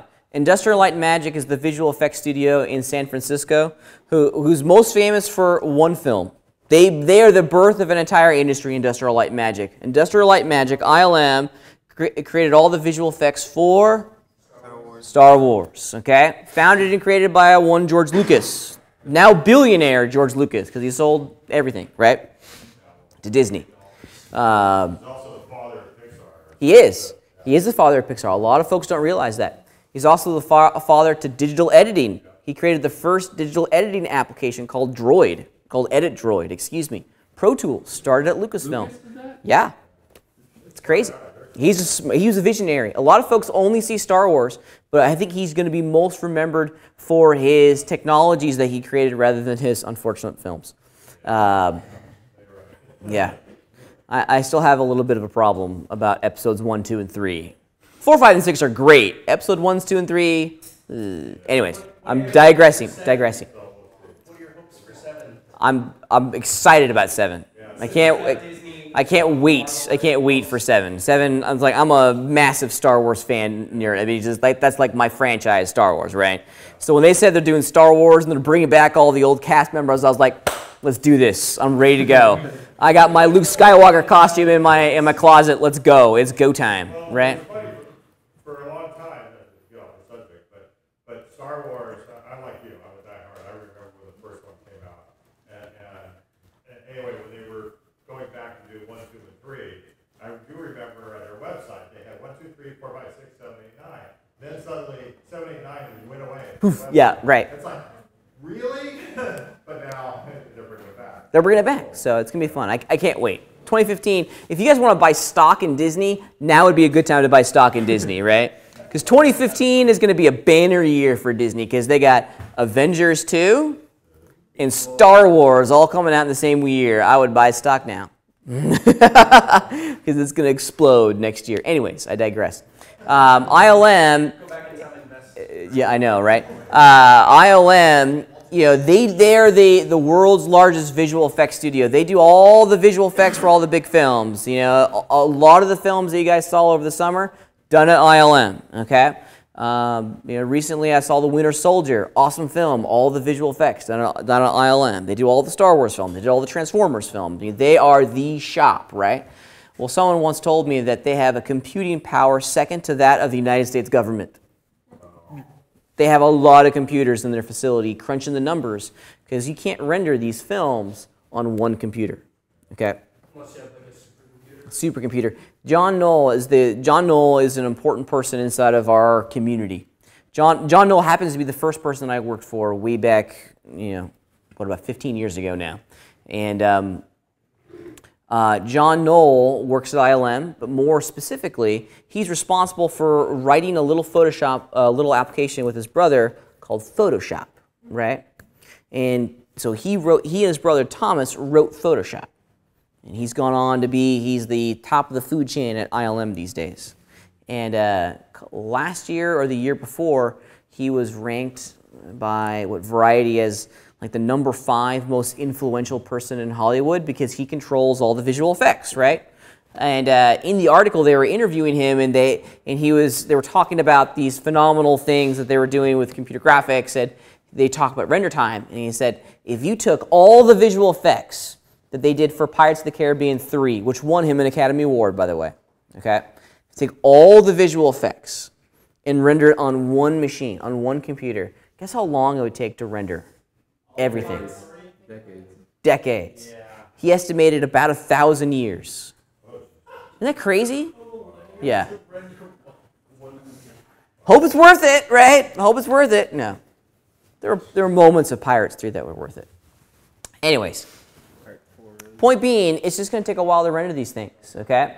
We have to honor the render process. It's part of our workflow. We're always, always, always going to be rendering something. Little thing about Modo, though. We render something, and it's really cool, get an awesome rendering environment. I mean, there's image buffers, there's all sorts of really cool things that'll make our renders really kind of shine. But there's one landmine inside the Modo rendering workflow that I guarantee all of you guys will step on in the next 15 weeks. Have we saved our render yet? No. We haven't saved our render yet. Do not close Modo until you save your render. Okay? Don't walk away from the lab until you save your render. Okay? There's a button. There's a button, and it's an easily missed button. They need to have like a gigantic flashing arrow point to this button right here. Okay? Save image. Okay? The only way to permanently save your render and save an image file on your machine is to click on this button. Just click on it once. You'll get the standard OS kind of Finder window pop up. Okay? I'm going to give you guys some naming conventions that will make my life a little bit easier managing all the renders that you guys, produce. But specifically, we need to look at the type of file we're going to ask Modo to generate for us. Modo is a professional 3D modeling application, so it supports all of the professional formats. I want you to ignore all of them except JPEG. Okay? And it's not because the JPEG's the best, because it certainly isn't. It's not a great file format to work with, but it is the easiest to work with for the time being. As we get closer to the end of the semester, we'll start talking about the application of the PNG, the TIFF, the Targa, some other ones in there that will make our lives a little bit better. But for the first couple weeks, we're going to make it easy, simple, and I want you to save a JPEG. Okay? JPEG. That one right there. Okay? Save a JPEG. Give it a good name, give it a good location, and then hit save. Once you've saved it, it turns into an image just like any other image. Okay? That's not what I wanted to go into. Then it turns into, turns into a JPEG, and we can look at this JPEG wherever we want. We can post it on Facebook. We can put it, send it to an email attachment. It's a photograph like any other photograph, yet ours was created in the computer. Okay? Questions? So, hit me. Come on. Spider-Man with Doc Ock. That's all Modo. The Spider-Man with Doc Ock. Like I don't know. I really don't know. That's actually kind of an old movie these days. Spider-Man 2. I really don't know what they used. I really don't know. I do know for a fact. Yeah. I don't know why they came to mind either. That was a big leap all of a sudden. Weird. Questions? So, yes? Once again, where do we find the tab where we change the resolution of that? So if you want to change the resolution, which you don't have to for this first project, because I've already done it for you. But back in Modo, if you want to change the resolution and make it something bigger, go down to what's called the shader tree and click on the purple render sphere. That's going to open up all the render properties in your Properties tab. And then under the frame section, height and width. We're going to talk about this again in detail as we get closer and closer to it. Yes, sir? So do we need to save the teapot or Just for you. just a minute? Yep, just for you. Don't need to save it. We're not going to be turning it in. So for the homework, we have to submit both our methodology file and our JPEG. Let's talk about your homework, and you're absolutely right. Let's talk about our homework this week. If we return to D2L, you can see that I've already placed the assignment sheet and the Dropbox on it for you guys, okay? The assignment sheet gives you some details. Here's the kind of 10,000-yard description as to what I'm going to ask you to do. If you look at the original project file, and let me just open it up. You can download the project file in the resources section. It's that one right there. It's the starting scene file.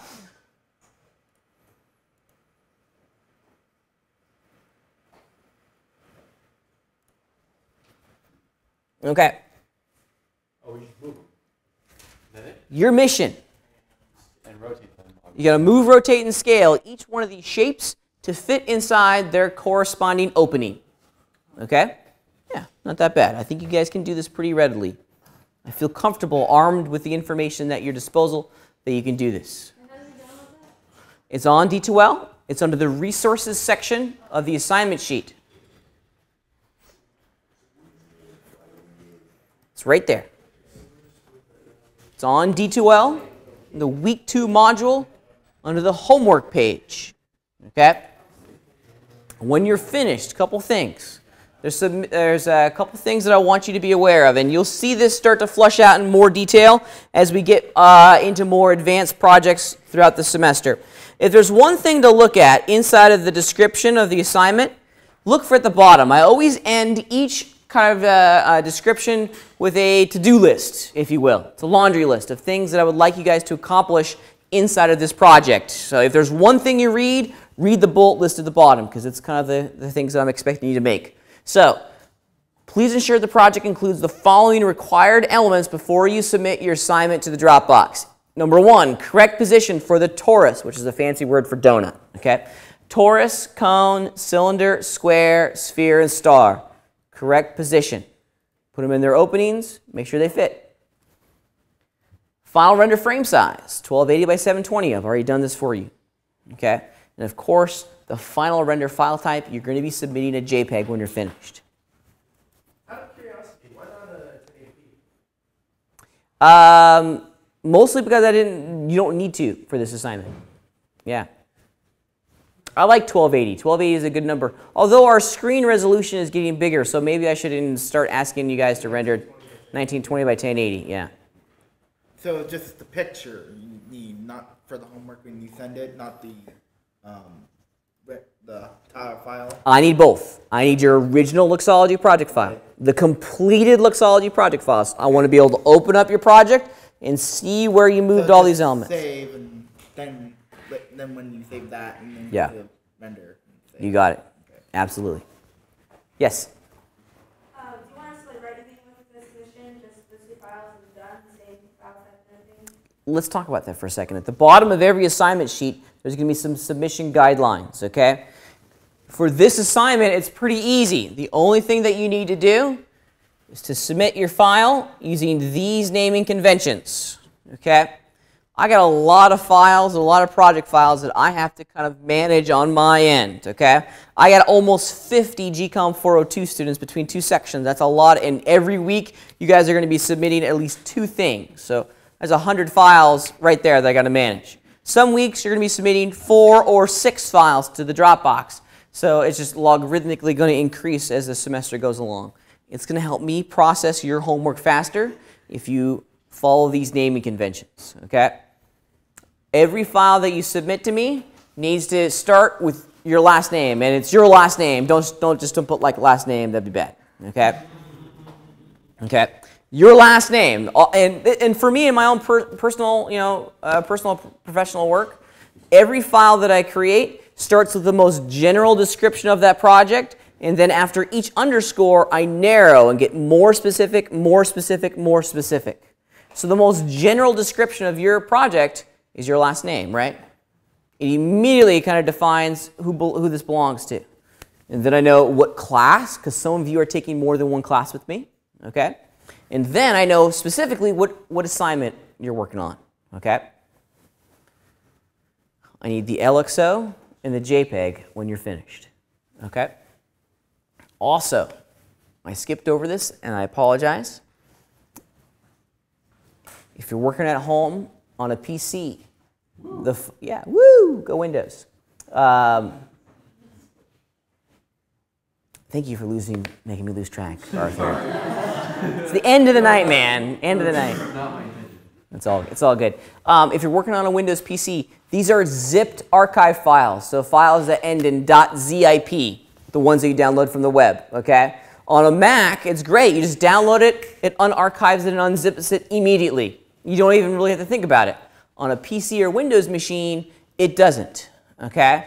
Please extract the files from your zipped archive before you start working on them. Life is better for those of you that are working on PCs at home. Every assignment is going to have a rubric that's associated with it, okay? This rubric is going to define all the criteria that you're going to be evaluated against. The rubric is embedded into the assignment, into the Dropbox. I'm going to be evaluating you every week on your ability to model, texture, render, and, of course, your creativity, okay? Modeling, texturing, rendering, and creativity. Those are the big four, okay? The big four areas that I'm going to be evaluating you against, okay? The last part of that is the deadline. Did you meet the due date, okay? If you want specific information in the exact same rubric that I'm going to be evaluating you against, if you want to check it out, go to the Dropbox. It's embedded in the Dropbox. So that's the only way for me to do it right now. Check it out. It's right here. General under the assessment. Okay? There's the matrix. Okay? So you can see that every criteria is worth 10 points. So if you have perfect geometry that successfully captures an accurate shape of the object, no technical errors on the model, clean, well-designed geometry, you get 10 points. Woo! Awesome. Okay? And then so on and so forth. Texturing has their own series of criteria. This is the grading rubric that I'm going to be using to evaluate your assignments. I want you guys to remember and keep in mind that one of the things that I'm expecting you to do is to show me some creative spark. Okay? Now this one is going to probably be the least creative assignment that you're going to do all semester because you're just moving shapes around. It's week one. But going forward in the future, there's going to be a lot of opportunities for you to show me that you have the capacity to do some creative thinking. I'm going to be expecting you to show me your creative side. So the creativity is going to be one of the elements that you're going to be graded against. This is not one of those classes that, the mechanical nature of the program is going to get you through it. I want you to begin to think of yourselves as creative, conceptual thinkers. Okay? All right. One thing about the Dropbox, in addition to checking out the rubric, is very, very clearly stated on both the assignment sheet and on the Dropbox all the calendar dates associated with this project. This is due next week, September 10th, 5:30 p.m. The Dropbox is open right now, okay? So you can start submitting this the moment you leave today. Please note, though, that there is an end date associated with this project. October 1st at 5:30. At 5:30, the Dropbox is going to close. No credit? No credit. You physically won't be able to turn in your assignment. Okay? You have a month.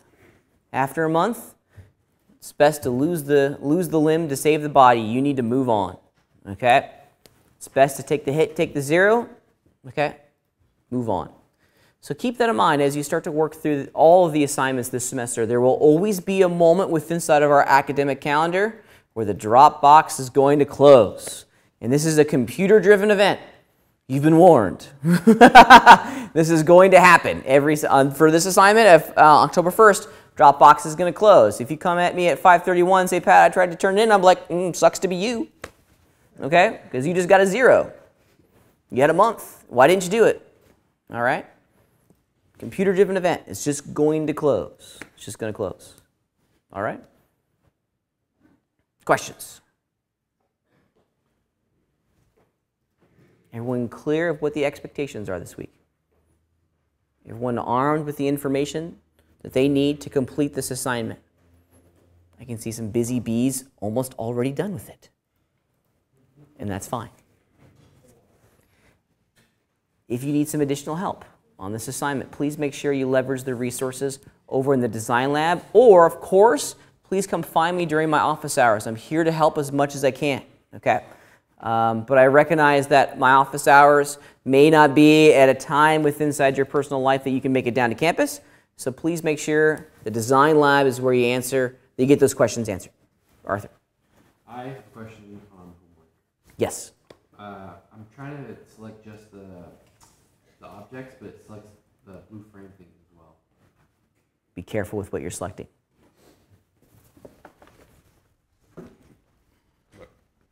Got nothing selected.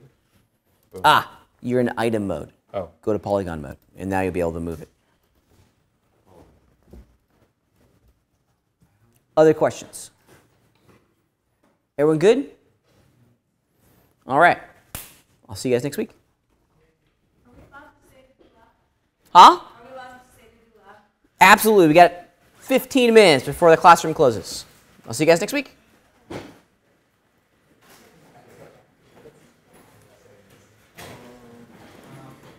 Having a problem, like,